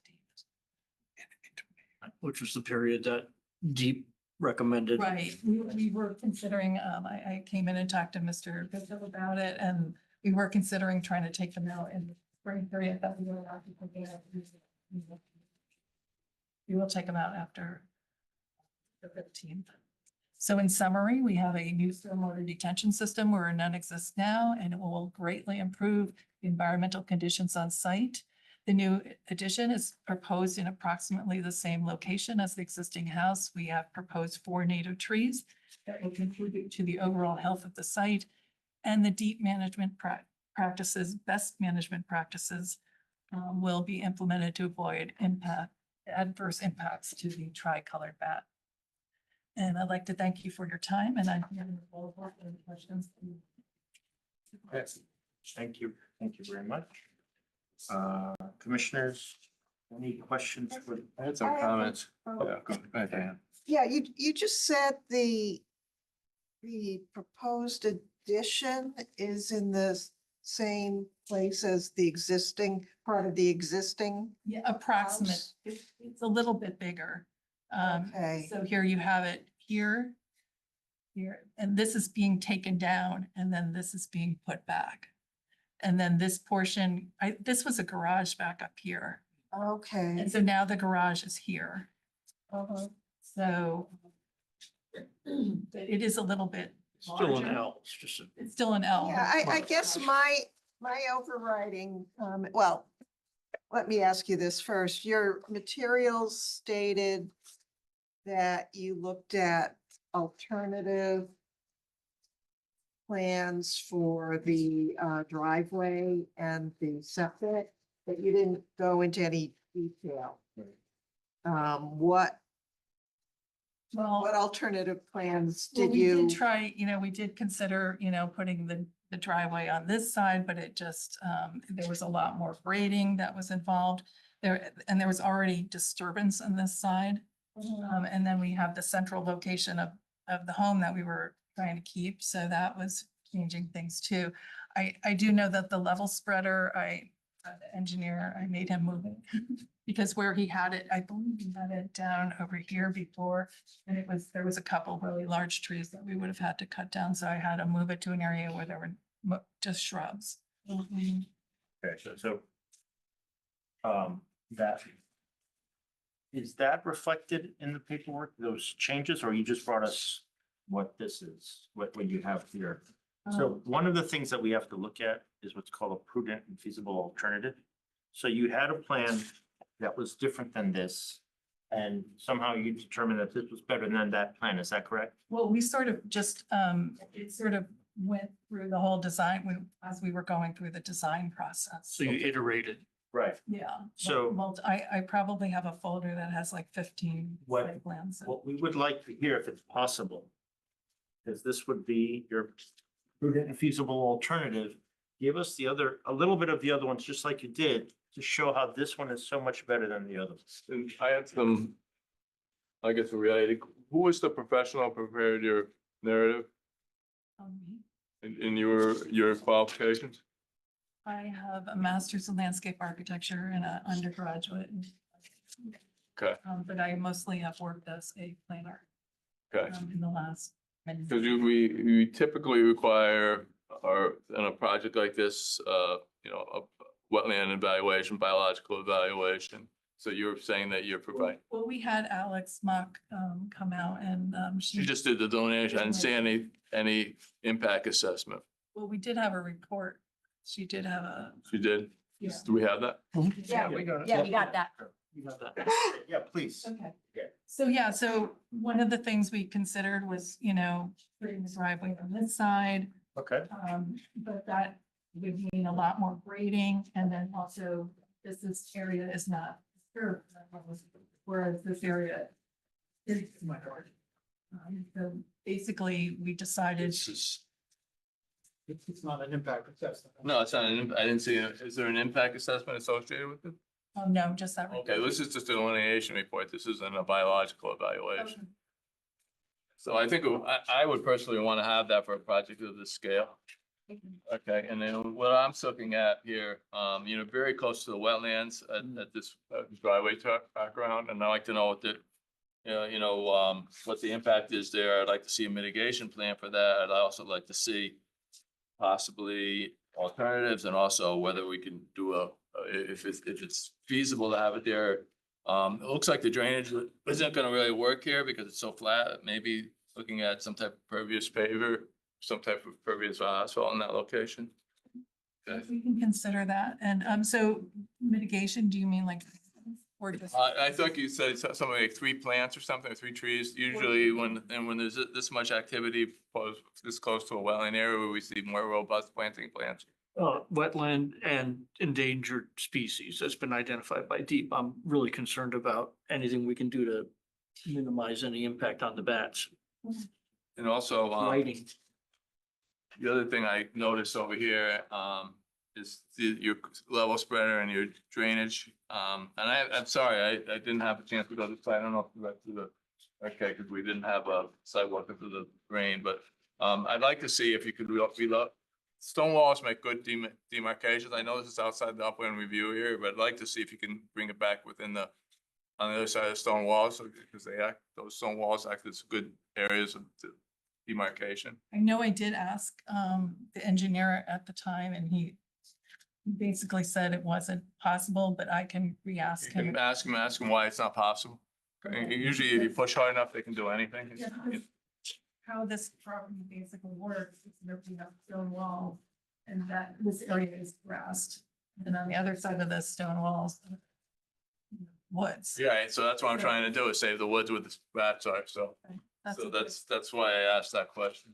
But here, like the planting you would want, could we do compensatory planting somewhere else, or does it have to be? It's your plan, and you can propose whatever you want, we evaluate. But, typically it's in conjunction of, where, what we're looking for is if you're gonna bring driveway that close to the wetlands, we're looking for buffering and filtering ability. I also was wondering, I mean, it seems like, just as an overall comment, you could have just avoided the upland review area with a different design. So why wasn't that done? Why was the house and the driveway moved so close to the wetland when you clearly have other options? Well, it was a lot more, we felt like it was a lot more grading and disturbance to do it on this side. Maybe that's something you can address in that biological, typically the biological and impact assessment would include a discussion of the alternatives you consider and why you rejected it. Okay.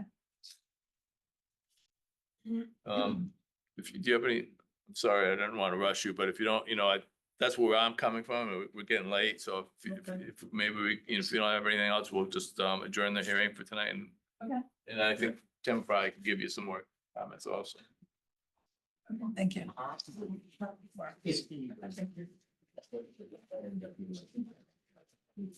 I'll make, do you need a motion? It would continue. Continue. Continue the public hearing. No, we're not. Thank you.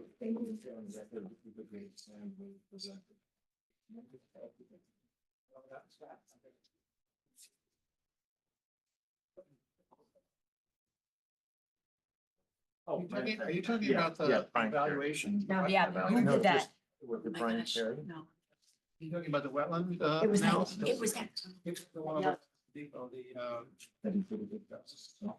Such a good job. That was Yes. beyond belief. And then. I'll email you that when I get home. Yes.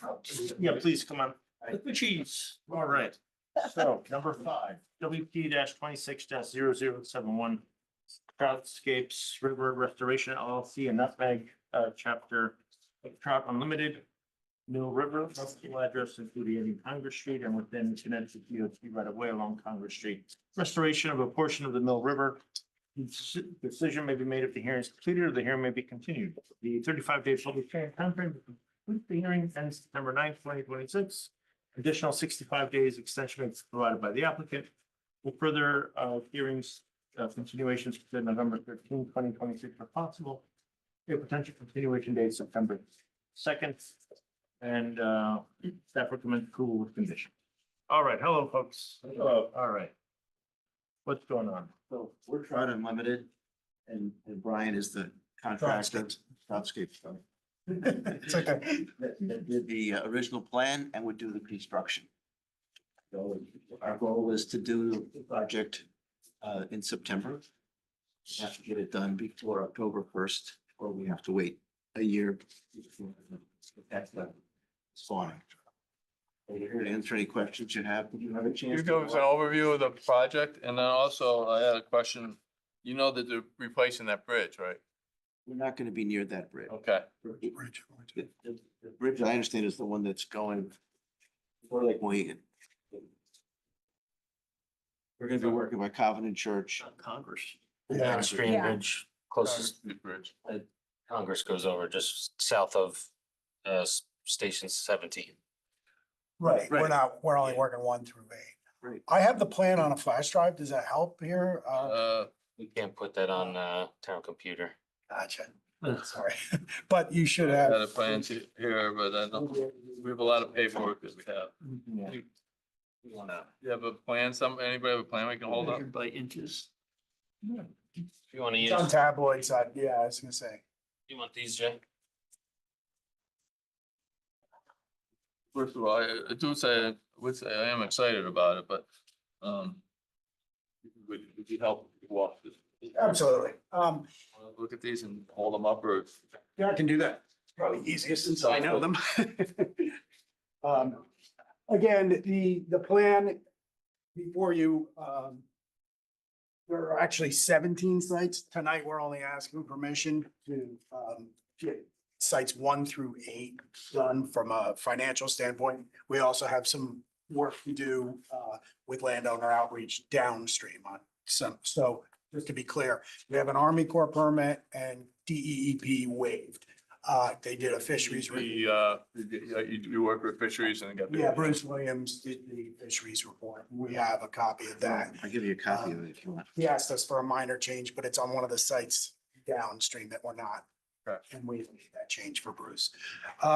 So we're working out of the Covenant Church parking lot. All boulders will come in there, excavator will go in there.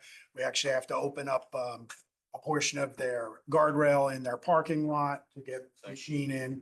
And there's some wetlands pretty close by at the lower It's gonna be the downstream right bank of the church. So we cannot bring boulders in the way we normally do with skid steer or something of that nature, front end loader.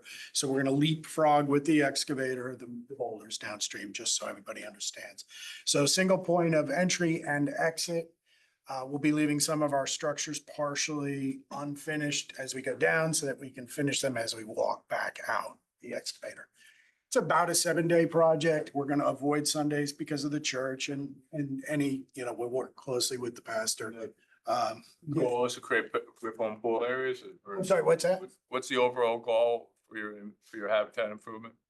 Basically, Bruce Williams and the chapter and our professional opinion is portions of that stream were altered for the Merritt Parkway way back. And it's not as healthy as it could be. And it's one of your few wild trout streams. You've got native brook trout and you have wild browns in that stretch. So, and does the state stock it as well? It's not. They do anymore. not. Okay, good. So it's a good wild trout fishery and we're just trying to restore the functionality. You can do that by placing boulders to create some more habitat. Correct. So our pools are headed, the heads of our pools have boulder cross veins. Sometimes they touch, sometimes they don't. There'll be some J hooks. There's a large oak tree that's down at site 6 that needs to be moved. It's kind of creating some havoc through that reach. But we'll be able to keep that tree and keep the wood involved in the stream. We like to add wood additions to it. Let me just, So we'll be digging, pools. yeah. Riffles run. Some are there already. They'll be just deepened. Others are totally flat. Keep digging them out. Yeah, I know this is hard to see from where you're all sitting, but we're working through site, reach 1 and most of reach 2. Part of reach 2 includes site 9. We're not working with site 9. Again, the machine will be running through the channel. We do work in the wet. It's norm for us. My operator on this job is our rookie. He's only been with us 12 years. I joke, but we call him the rookie because Ron has 38 years with us. So just doing river restoration. So they're very specialized in what they do and they work, I'm standing in the river with them. We work on every structure going down. These are the first 4 sites. Again, difficult to see, but you have structures, pools, riffles and runs. Sometimes we're placing boulders in random boulder placement. Sometimes it's deep pool habitat. Other times it's increasing riffle habitat so that we increase macroinvertebrates, which are the insects that everything's feeding upon. Any bank restoration, there's not a lot in this particular project, but site 6 does have a large, I want to say it was a white oak tree that's down. It's been down for quite a few years now across there. And that area will see woody addition. There's also wetland coming in or a drainage maybe from the road. It might be a culvert coming in. It's been too many years. It's pretty heavy sediment low in that area. Isn't it? Yeah, right. And that tree's causing a lot of problems. It's stopping the ability of the river to disperse that sediment downstream. So it's accumulating and we'll get that riffle running and pool regime back on track. Of course, the Merritt dumps a lot of hot water in the summer. Yeah, yeah, it doesn't help. So again, down to site 8, we would not be doing 9. We would be finishing the pool at 8. And that would be the extent of this project. We do anticipate coming before you again and trying to get permission to do sites 9 through 17. So okay, I'll bring it back to that. We may have questions or concerns or Questions? Commissioners? I'm excited. well, do you all want to come out? I mean, we'll make sure. Yeah, I definitely want to see that. Walkthrough, but it rained, It did rain. Uh, so you canceled it. We let Tim know, or I don't know, is there one of you? I want to see what you work when you're working there. Yeah, that's like, who do we let know so that it Yeah, gets? no. Tim, Okay. Yeah. so our Tim, I like the fish. staff has prepared a report and recommendations, and part of that has specific conditions. Have you reviewed the conditions? I have not. Okay, Do we get it? no. No. Okay, I was well, gonna say, there are conditions here. Yep. And there's conditions that the staff put together. If you would agree to them, that would help us. Sure, if you want to go through them or. Yeah, sure. Go a couple of pages towards. Yeah, so it It's starts, pages 6 and 7. yeah, 6 and 7. If you want to take a minute to read what it is, that goes a long way. And one of them was the Connecticut Fisheries Consultation Forum, which sounds like you were. Which we have, we Yeah. can get, And yeah. the NDDB request. That's the base. National and Diversity Database. Is that when we got our Army Corps and deep permits probably that? Brian would issue, Brian wouldn't issue it because he's fishery specific, but Deep would issue, you'd have to submit the requests if they're submitted online now. And they just want to confirm, so the agency could confirm that there's no threatened or listed species that We would. would have to do that for Army Corps, so I'll provide whatever it was that we did for that. It's just been a few years, so I don't. How long did it And take my you to get business through the part. court? What's that? How long did it take you to get through the court? To get Not the long. report? Get through the Army Corps of Engineers? get- Oh. 8 months, something Yeah. like, it wasn't long. No, did they know you? Oh, yeah, Okay, but so that's- Army Corps has changed a lot since COVID, a lot of turnover. We still do have one good friend in this state at Army Corps, and he helps us with all new applications. Yeah, we've got a lot of experience now in Connecticut, so it helps. Yours, this is the first time I've been in front of you, but Washington 3 times, Greenwich twice, Wilton 3 times, so you kind of get used to Okay, it. so you want Alright. this in writing? I mean, like the access point, we just told you it's gonna be by the church.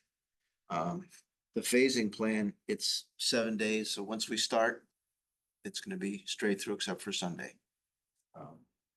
This is stuff that, conditions that we would issue and you'd have to address these with Tim. If you agree to these, then you just make sure that you follow through with Tim. Well, like, for example, 1A, the very first one, a detailed planting plan. We're not killing a single tree. We're working in the wet. We don't need to revegetate because we won't have killed anything. However, we will be vegetating the banks, and I can make sure you have that, like an Ernst native seed mix. I'll make sure I get that to you. Well, you just put it on the plan. Right, I can do that.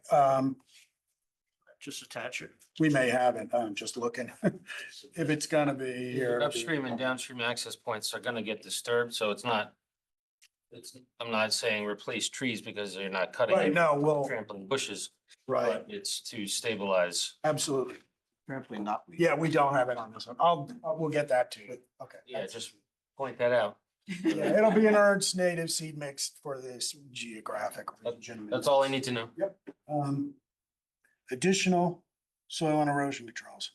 Again, beyond a turbidity barrier, I'm not sure what you're looking for. Largely around these access points, is there gonna be silt Single fence? Is there access. gonna be So you could explain that. a heavy piece of equipment's gonna make a mess? Right. So It shouldn't.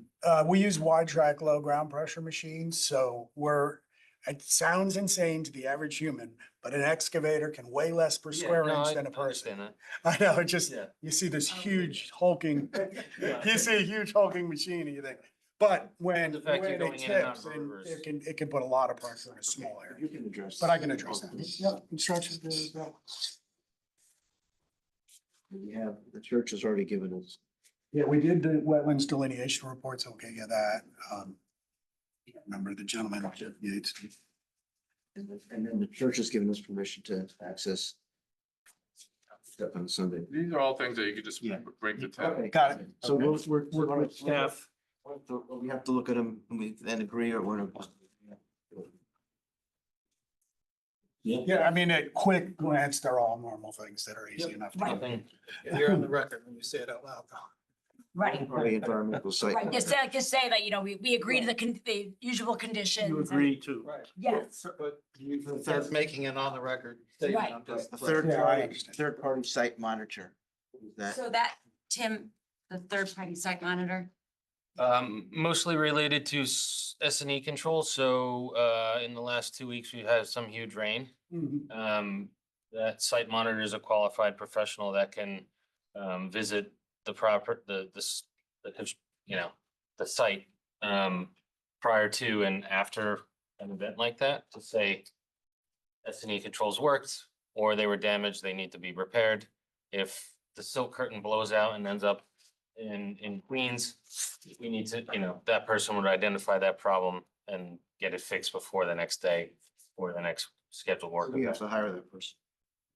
Yes. Yeah, Unless I've you never heard have of someone this. on staff. No, 20 years, I've never run into this before, but we'll find someone. Do you? Yeah, because this is deemed a significant activity by definition. The department likes to receive reports that's, and since it's a short-term project, I can't imagine it might come out more than twice. Oh, I see. All right. There. So somebody eyes on the ground by someone who knows what they're talking All about. right. And can we provide them with some name? I have a list for you. I'm qualified, and if I'm gonna go out. You're gonna go out, That would help. go bring your poll. I'll let TU work you on the cost. Okay, that's, that's not me. If I do, it won't be a cost. Okay. All right. That's a big help. Yeah. Take you fishing. I've been fishing there over 50 years. Okay. You'll stock it for me. And not to show how old I am, probably close to the 60. Some materials locally stored. Boulders from the area. Yeah, we're still looking. I have somebody that has a quarry, or not a quarry, he has a land clearing business and he has them, but they would have to pay and. It's more related to vegetation. If you were bringing in Take mine. dead Christmas trees from Washington State, Yeah. Yeah. you don't could want to see them potentially- introducing right, some new. Right. No, understood. Brian, do you know what this is? What's that?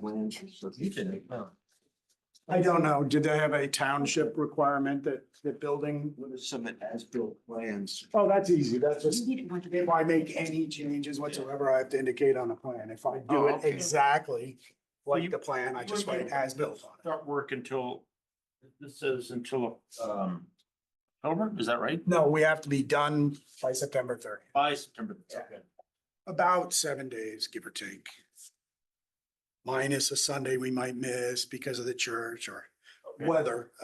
Is that going to be a problem with the National Diversity Database, getting that through deep in Pretty- time? If there's no problem, you can get that done almost in a day. Oh, okay. But we would have had to do it for the permit. Probably, but it's whatever. No, I mean, there's no way we. We have an automatic response now, so. Gotcha, yeah. I know we did it because we have Army Corps and Deep. We couldn't have applied to them without T and E stuff. Brian would know that. Yeah. Okay, So, thank you. so Any other questions? Yeah, we can agree to that. Motion to close. With You're every- agreeing to the conditions? All right. Oh, Is there any- Just to beat that. Dabney, to any death. questions? um, Okay, so, Can we get a copy of that? okay. There it is. Quick turnaround there. Is there anybody here? Okay, anybody online that would like? Two board members that are online may want to say something. Okay, if you're, No, the worried dog is here in the room. if you're here to online and like to speak in support, please raise your hand through the system and we'll unmute you if you'd like to. If not, then that's fine too. And if there's anybody online that'd like to speak in opposition to this application, please raise your hand. Seeing none, then I'll entertain a motion to close the public hearing for this matter. I move that we close the And public second? hearing. I'll second. 8 seconds, all in favor? Okay, thank you, gentlemen. Thank you. Thank you, everyone. Thank you very much. Okay, We'll see you on the river. all right, so. We're excited. That's a public hearing closure, just to be clear. Yes. It's not an approval. Yeah, not Gotcha. approved. Yeah, Okay. not an approval. We'll still see you on the river. We know. Thank you. Thank you. All right, moving on. Roman numeral 6, application for receipt number 1, WP 26. Dash 0092, Town of Fairfield Engineering Department, 880 Morehouse Highway. Map 49, parcel 157, storm system improvements at Lake Mohegan parking lot and Morehouse Highway within regulated area. The last day for public hearing or decision October 9th, 2026, last regular meeting prior to October 7th, 2026. Staff recommends scheduling the site walk and a public hearing for September 2nd, 2026. Yep, sure, let's do that. Is this because of what happened in the recent storms? Yes. Yeah, that's what I thought. This I is heard also also- major damage. I see. Major damage, closed the beach. This is also related to what was initially started in September of 21 after Isaias. Yes. Oh, Yes, we were there for That that too. was, yeah, Yep. so this Yep. agency issued a permit to Yeah. deal with all the sand that got pushed into Lake Mohegan. Yeah. Remove, since then, that sheet flow hasn't been addressed and they're hoping that this permit addresses that. Yeah, okay, good. Happened at Mohegan. All right, moving on to renewal 10, bills and bond releases. Number one is WP 24 0037 Cardamus Construction, 220 Pansy Road. I'll just skip all of that. So for 260 Pansy Road, request from Walter Stapleton for final bond release of 12,100. Staff recommends final bond release of 12,100. For 210 Pansy Road, request from Walter Stapleton for final bond release of 12,100. The staff recommends final bond release of 12,100. For 220 Pansy Road, request from Walter Stapleton for bond release of 12,650. Full remaining 12,000 for 2 full growing seasons. Staff recommends partial bond release of 12,650. So this is all good. Tim, you're happy with that? Yeah, just to be clear for the record, this is related to the construction of the two homes. And then as we recommended with agency that the plantings here are significant I know there's over 100 trees and shrubs, so the recommendation was to release related to buildings, but retain some funds for the two full growing seasons of those plants. They're looking pretty good. Okay, They're growing. good. Motion, anybody? I move that we release the bond as requested by staff. Any second to that motion? Diane seconds, all in favor? Aye, Dabney's an aye, very good. And now we are number 2, WP 24 0004, Pavlis, 253 Reading Road. Demolition of existing residence and barn and construction of new dwelling with deck, barn, gravel, driveway, septic system, stormwater detention within regulated area. Request from Walter Stapleton for partial bond release of 13,200, holding remaining $1,000 for 2 full growing seasons. The staff recommends partial bond release of 13,200. What can you tell us about that, Tim? Similar case. Much of the construction is complete and the site is stabilized. But we are still holding a small portion for related to plantings. Okay, any questions, commissioners? No, any motions? Any motion? I move that we release the bond Okay, as suggested by staff. okay, second, all in favor? Aye, Dabney's an aye. Okay. And number 3, WP 24 00. That can't be right. That's the same as the one above, but can you check that, Tim? Yep, that's typo. Yep. Copy and paste. So number 3 is Lane, 80 Hubble Lane. Construction of a new single-family dwelling with associated drainage, septic and site work in a regulated area. Request from Lucas Papa George for final bond release of 12,900.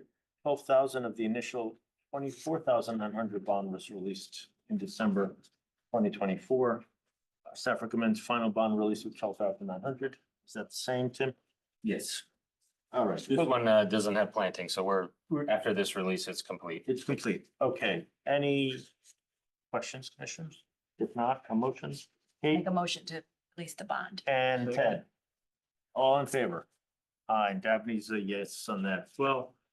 And for purposes of legal and enforcement actions, Tim, why don't you just give us a summary, and if there's one or two in particular you want to tell us about, otherwise we trust you, you keep doing what you got to do. Yes, this is, there are some new ones. 1 through 5 are new. Several of them are already in progress for corrective action. I'm not gonna go through them. Of significance, I will point out Number 7, Hurley, 120 Merwin's Lane. The first scheduled citation hearing since the ordinance took place is scheduled for tomorrow at 3 o'clock. I will be attending that with the hearing officer. So we'll see how that goes. Number 8, Black, 270 Bronson Road. You will see in your packet that on behalf of the town, we've filed a suit and a formal complaint in Superior Court. But also with that in your packet is the documentation that Connecticut Department of Transportation has visited the site as well and is also initiated enforcement action for encroachment onto state property. And they have provided 1,000 per day per offense. So it's, that will move forward with us and in conjunction with the state. Yeah, the state's letter says they can go on, take it all and then make them pay for it. Yeah, they're I know, I was like, Wow. well, I was like, don't mess with them, right? I know. yeah, this is, you know, this And they get for 30 days? I mean, it's a pretty Yeah. quick turnaround too. again, this is, we've been ignored since, I want to say March or April was the, maybe even earlier, I can't remember. But citations, notices, and NOVs have been ignored. I do confirm, was able to confirm with council that, they were served formally by the marshal, so, Ms. Black, or her representative did receive it. Tim, just 1,000 days per offense. So is this all one offense or is it the masonry walls one, the storage facility? Correct, yeah, each one of those cited by, So is a the, separate offense, so the fence, the plant, all of those are separate. yes, Each one is $1,000. 1,000 per day. per day. Up to, that's, I guess. think we It's can ignore expensive. that. So, Expensive. don't ignore us or the DOT. How much the house is worth? It's not be worth so much. Okay. Brief update, number 9, Grasso, 30 Laurelbrook Lane.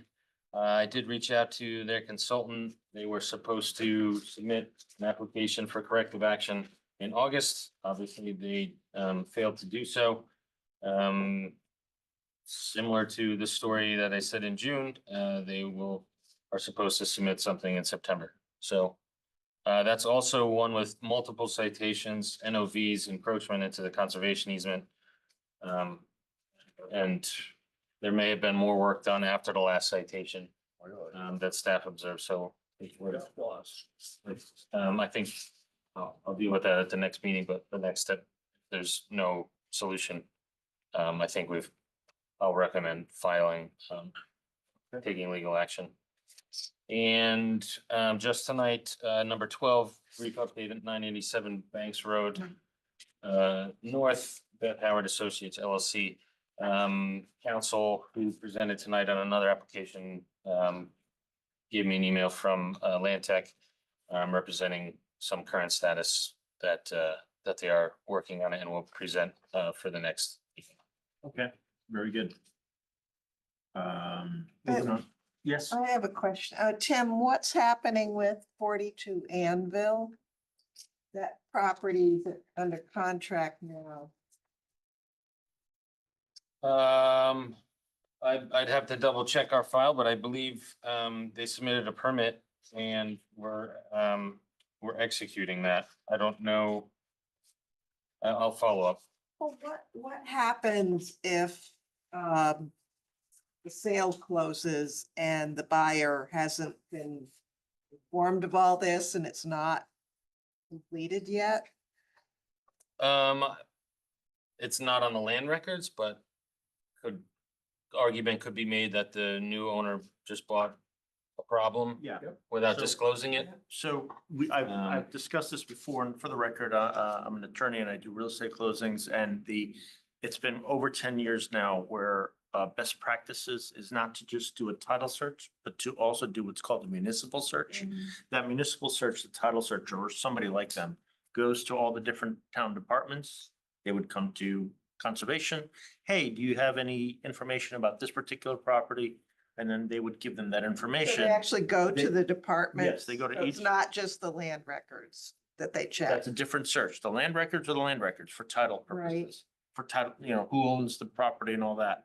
But then there's a municipal search and they go to the fire commissioner.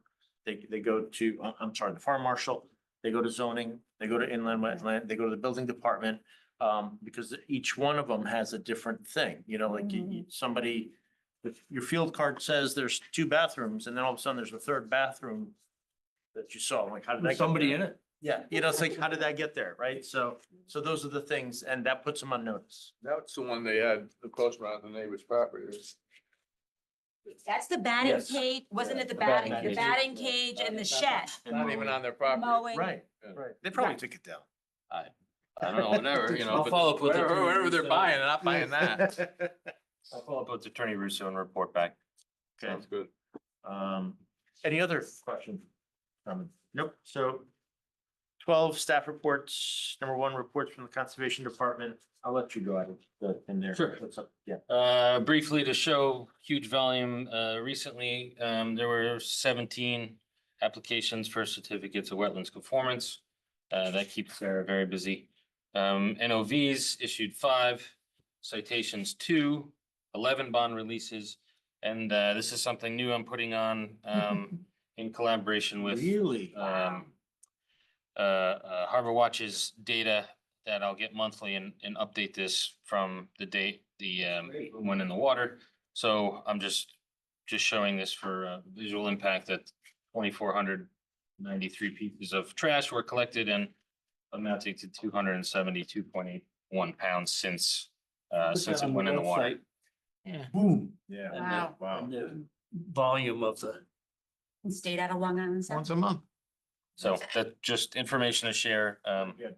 with this agency. And as of this morning, my correspondence with Connecticut DOT and Harbor Watch were to renew our permit, which is annual. So that's been accepted by Great. DOT. So we have access to that property still for another year Okay, good. Great. at no cost. Yay. I like it. All right, Roman numeral 13, other, number 1, site walk to be scheduled for September. A is 880 Morehouse Highway. That just for the agencies, as we just discussed, is Lake Mohegan parking lot. Mhm. I don't know if the agency wants to do that on their own or schedule something formal. Do it on Just do it our on own. our We do own, it on our right? It's Nobody it's an really- easy one, so Yeah, to so- save Yeah. Boom. people time. Yeah, okay. And this would be in the beach area and as you drive in the right side of the parking lot, the uphill side, I'll call it. You Okay. could bring some tools to weed the pollinator garden next to the parking lot when you're there, And see the triangle meadow that we had tarped off. Which is beautiful, by the way. Doing great. Nice. Number 2 is the Town of Easton notification.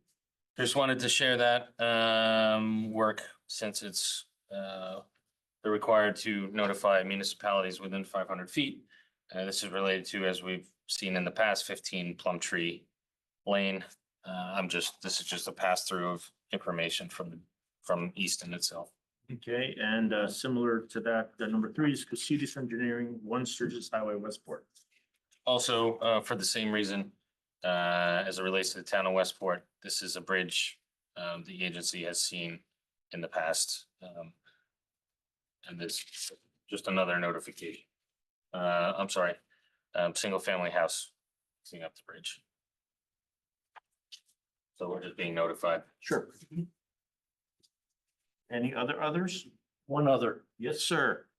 By the next conservation meeting, I will have through Tim distributed the final report from Wisdom Good Works as a result of our pilot in the course of the first year. It's good news, and I think the town is going to move forward with a contract with Wisdom Good Works to eliminate poisons and SGARs for managing rodents, and I'm presenting the Fairfield results to other towns in Connecticut that are interested in banning SGARs in September via Zoom call. But I will, through Tim, distribute the report to the entire council, and then we all have to write to the RTM and get them behind banning SGARs. Yeah, I have a, But you did. I have a great proposal that report. I've sent to the RTM. The party leaders are on board, very enthusiastic. The only thing we need are letters of interest from the I'll public write letters. that they judge interest and then they assign a working committee to it. That's all I need. But I mean, if we write letters, Get your mother to That- write a letter. I don't care. they don't care that we're on the What they commission. need to have is public interest. When they see public interest, they will schedule. Second generation. The letter is a citizen generation. Do you need to know what it stands for? SGAR, just write Yeah, I SGAR. was gonna say, I didn't know if you needed to know what it stood for. Would a letter from the Conservation Commission have more weight than individual citizens or? No, because what they want is to see interest from individual people and Their then they'll form a working constituents. group. Okay, So that is the only thing I need. okay. And there's a form on the RTM page. You just click. a button, Yeah. send them all. I figured that. But Ted, send it to all 40 because you're for, there is an issue, I think, I that think the system's some of not the, working. some of the emails get into spam. So the safe route is to send it to all 40. Individually. There's a button online. You just click one button. I'll send it to you. It goes to all 40. And the Fairfield model is going to be the standard model that Wisdom Good Works uses for any other towns that have transfer stations. So they're gonna be using our, the experience for our solution. Yeah, we gotta Flags talk. everywhere. So I can kind of coalesce some of that and. Okay, And that's the other. that's the other, okay. That's good. So now let's circle back to John Street. Ah, yes, Wanna let's. Do that now? Yes, we're doing it now. Yeah, why not? Let's get it over Oh, that. And now boy. we're gonna do Cherry. 41 Cherry Street now. Wanna do Wanna do 41 Let's do first? two cherries. Yeah, Let's do cherry. Let's do 41 Cherry Let's first. do cherry. Let's put the cherry on top. Make a motion to approve with that condition. Right off the bat? Come on, at least throw something. I second. All in You know, favor? I was gonna say, could we have Yeah, it? I think we all in favor. Yeah, Dabney's in favor. All Okay, right, 41 Cherry. I hope that's gonna be a nice house. yeah. So Sorry, just for the record, who made the I made motion? the motion. Jay and Jay and Ted. And I second. Thank you. And you know, if it is in front of us, it's in front of us. So Tim's doing what he's got to do. So even though it might seem trivial, but it's still got to. No, I didn't. I just was like, I don't, I wasn't questioning that part about it. I was just like, you know, I just was, thought I missed something. Simple, you're right. Yeah. It was a nice and clean and that one's great, but Yeah. now we're at 154 John Street. So you want to start with that? I will start. I will say this, council, he was on the other side with us at one point, so he made a great argument that I liked. Because my inclination was like, screw you, I'm gonna take it out of your jurisdiction, I can do whatever I want. He didn't do that, and I clarified that with him. He goes, no, Right. no. I'm claiming that even if it's not there, I'm saying it's there, but there's no significant impact, and this is why. And And we're he- agreeing to all of the and he, other. and he had everybody here that were experts and they were, you know, they did their job. Right. And I know we've had people bring their own other experts here. And some of those experts provide better information than others, but they did try to bring an expert. But for me personally, that other expert didn't answer questions that I had. I think their answers were better for me. But the other expert didn't opine that there was Right. a substantial impact to wetlands. And I brought that forward on purpose on the record. And I asked him specifically and he said he would do it and they didn't do it. Didn't do it, yeah. And, you know, and I agree with Attorney McCann's approach that, you know, because I think it would have been flawed if they tried to do a You have no deregulation now, Yeah. demapping at this point in the process. And, Yeah. and that's, Well, and what confused me was where the wetland is not property owned by the applicant. Right. right. That's. So he's got no, how can he You can't. affect what's going on in that wetland? And for everybody to be complaining, Well, that's I, not mitigating the That damage. counsel for the people, the building, not everybody else next door, he kept saying, well, he didn't do it. He didn't fill it in. It's not, oh, Right. yeah, there we go. yeah. Right, it's like, what do you put, you So, know? yeah, there's, So- it was a nothing burger. But Hey, you know, yeah. the point that Trinkus made at the last meeting in terms of impact was that there was gonna be groundwater, polluted groundwater moving to that wetland, and that was gonna cause a diminution of water quality. And I made it on the point, the record, that if we will not, that water from the building that we're worried about is Is going going into in a septic separate. and then going to Yeah. the sewer system, not to the groundwater. Right. So I think that takes all the wind out of that sail. And, you know, you might not like it, you might like it, you know, what he's doing, that doesn't matter. The only question I have is the impact to wetlands. And I'm not even putting it on my professional hat. I'm only going by the evidence that was presented. I didn't see any substantial evidence that pointed to any impact. So from my point of view, we have no, you know, our decision is limited to what the evidence was.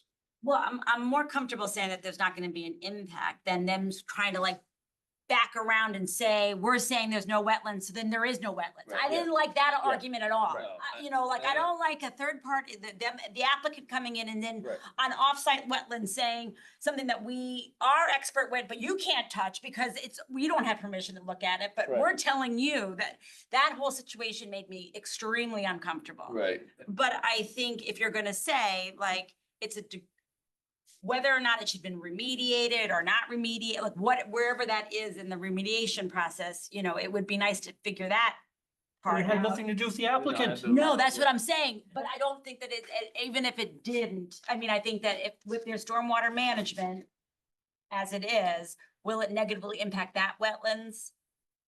You know, that's what's before us, but it does raise concern, whatever this other area is to the other side, that was the created wetlands from. Now, that's something that maybe we should go after as a commission. Why was that never remediated on that? Well, I know but that remediation is something different from that 2004 Yeah, that's- creation of this. But that. No, I'm looking at isn't near- 2013. It's not in. We don't That's a know where it different is. We don't know where it is because he said on the map it's 103 feet, but we don't know where that water actually is. Do you know, That's the only- but that's but not, That's the only thing we can go by with the testimony, and that's. that's what I'm saying. So I feel like now we're kind of in this stuck spot because that's not a mapped anything. And so I don't know. I don't think that's part of our Yeah. deliberation. you But know, I did want to address the fact that he didn't, fund up the special study that we asked for. I did want to address that. So what I would say as to that was, reason we asked for that in the first place was based on the Trinkus testimony, because he said that he was gonna, show a substantive impact. He never came back with that study, and I think the reason we wanted that third party was to be able to Offset tease that. that out, tease what, you know, who was right. You're saying because the Trinkus didn't follow up, then they by default? No, I'm not saying that 100%, but I'm also saying that when we did that, we didn't also know that it was gonna be $25,000. right, That, which yeah. is a chunk of change. And from what, oh my gosh, I forgot what his, McCann? McCann said, well, he said he just took a spade and just dug a Oh, hole? yeah. So that would cost somebody $25,000 to do? To dig a No, hole? we were asked them to look at all, you know, we asked for them to look at engineering. For the engineering, it was gonna be an engineering review by Rennis and Mead, Oh, I and see. then there was gonna be a wetland impact review by another scientist. Okay. So, and I think, you know, I do think that their testimony was credible. I personally don't think I needed the third party, and I certainly didn't need it at the cost of $25,000. So, and I think the records, I think we did a really good job creating a record here. You know, I think it's somewhat telling that their counsel didn't come again tonight. It wasn't there for the first meeting, wasn't there for the third meeting, so I don't know what's going on with that, but I think the record is very complete, and I would make a motion that, you know, based on the evidence that we've seen and testimony that was provided, that we make a motion to approve. I would have liked to have, it's sticking in my craw, I would have liked to have had the third party review. We don't know what we don't know. I think the issue of cost is completely irrelevant to me. I'm sick of hearing about cost. There's plenty. I personally believe that finances is not an issue in this case, and I don't care anyway. Costs are what they are, fees are what they are, and rules are what they are. All this stuff about cost really sticks in my craw. And I think it's a self-imposed injury that they caused because they were reluctant to fund that. Or get them, I mean, it all could have been resolved by now. We could have had the third party review, perhaps. by tonight, and that isn't anyone's fault except, fault maybe is not the right word, but that's a self-imposed injury. So I'm really not happy about that. I don't like guessing. I understand your point of view and I think you're probably correct. And, But what are we really guessing about? I mean, well, we don't know this wetland, whether it exists or not, you know. I don't know that we would have gotten that Well, it's answer. not- We asked for a different question for that third party. Right, I'm just mentioning that But knowing that's, whether or not the wetlands exist has nothing to do with the applicant. They can't do anything about it. It's not their property. I think that we move Well- well, if it exists, forward then with we that, would with the have- fact that it does exist. I think we've established that we have jurisdiction and it does. I think that's where, I'm sorry, go ahead. No, I was gonna say it's a degraded wetland because it was tampered with. I mean, so But he like. didn't tamper. By with it. somebody else. No, Yeah, that's not what I'm so saying, why right, would like, we right, punish like, him for that's what that? I'm saying. So I think the other thing is that, like, if it was a functional wetland and, you know what I mean, like, I think that this is kind of a really messy situation. And I think that's. Should he not be able to that goes- build this building because somebody else? No, isn't that's, like they were yeah, no, supposed I to do? agree. And I think that's why council rightly took the path of Answering all of the other that, issues. all of that, put that aside and we'll stipulate, let's just state that it's a functioning wetland. Right, Even with that, right. you don't need the third party, it's a functioning wetland, but because of all the information we gave you, Right. there's no impact upon that functioning wetland. And well, I no agree one with that. came up with any evidence that Yeah. there was going to be an impact, Right. regardless of Right. how I you mean, define. yeah, The wetland. lady tried to say that there's a conservation easement there of some sort, but it's not the easement that's close. It's gotta be the wetland Right. that's close. I mean, clearly there were objections from the community on other grounds besides the Right, wetland. right. But And you know that what has bothers nothing to me, do. though? That's what we're supposed to. They're living there, but it's not like there's train tracks. There's, I know. it's a commercial area, maybe 50 or 100 feet that way. Right. It's a lot of commercial activity. So My it's dad's not- office used to be on that street. Okay, so So it's always been mixed. right. It's been a mixed use street, it's and I not think a- it's been It's not transformed Greenfield over Hill to up there or And- and anything. it looks I'm like not it's- saying that it's a bad thing, but. Yeah. Yeah, from what I saw, there's no impact to the wetland. I tend to agree with That's that. that's my and- conclusion. Yeah, so. I would second approving it. Okay, so then there is a motion on the floor. And are you seconding the motion? I'm seconding the motion. yeah. Okay, before we do that, any further deliberation? Can I ask a question of Yes. staff? Yes, please. So Tim, so like this offsite conservation easement, if they figure out that there's like the neighborhood gets together and there's wetlands there, then would that change the approval of this application or would it be an after effect? They would still get the approval?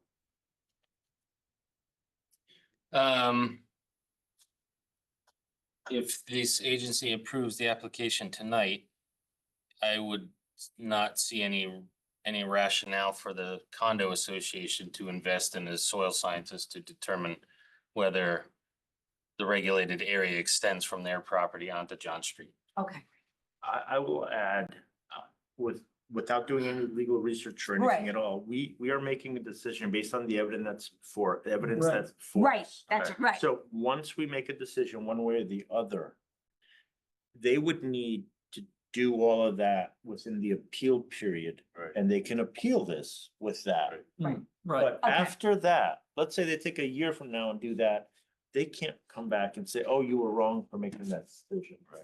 Okay. Okay. And Does it's that make all, sense? yeah. That just makes sense. That's what my only question was. Okay. Okay. Yeah, and to state the obvious, they didn't submit evidence from a professional soil scientist stating that the regulated area extends from the condo property onto the John Street parcel. Right. Right. So even if, which may or may not have changed things, because if this agency is questioning the applicant on the regulated area, on the premise of regulated area at 172, it would have been erroneous based on additional regulated area from the Southport condos.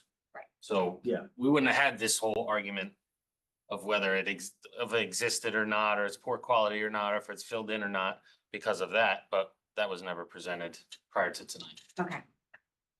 All right, so now with that, we have a motion, and that motion's been seconded. The motion is to approve.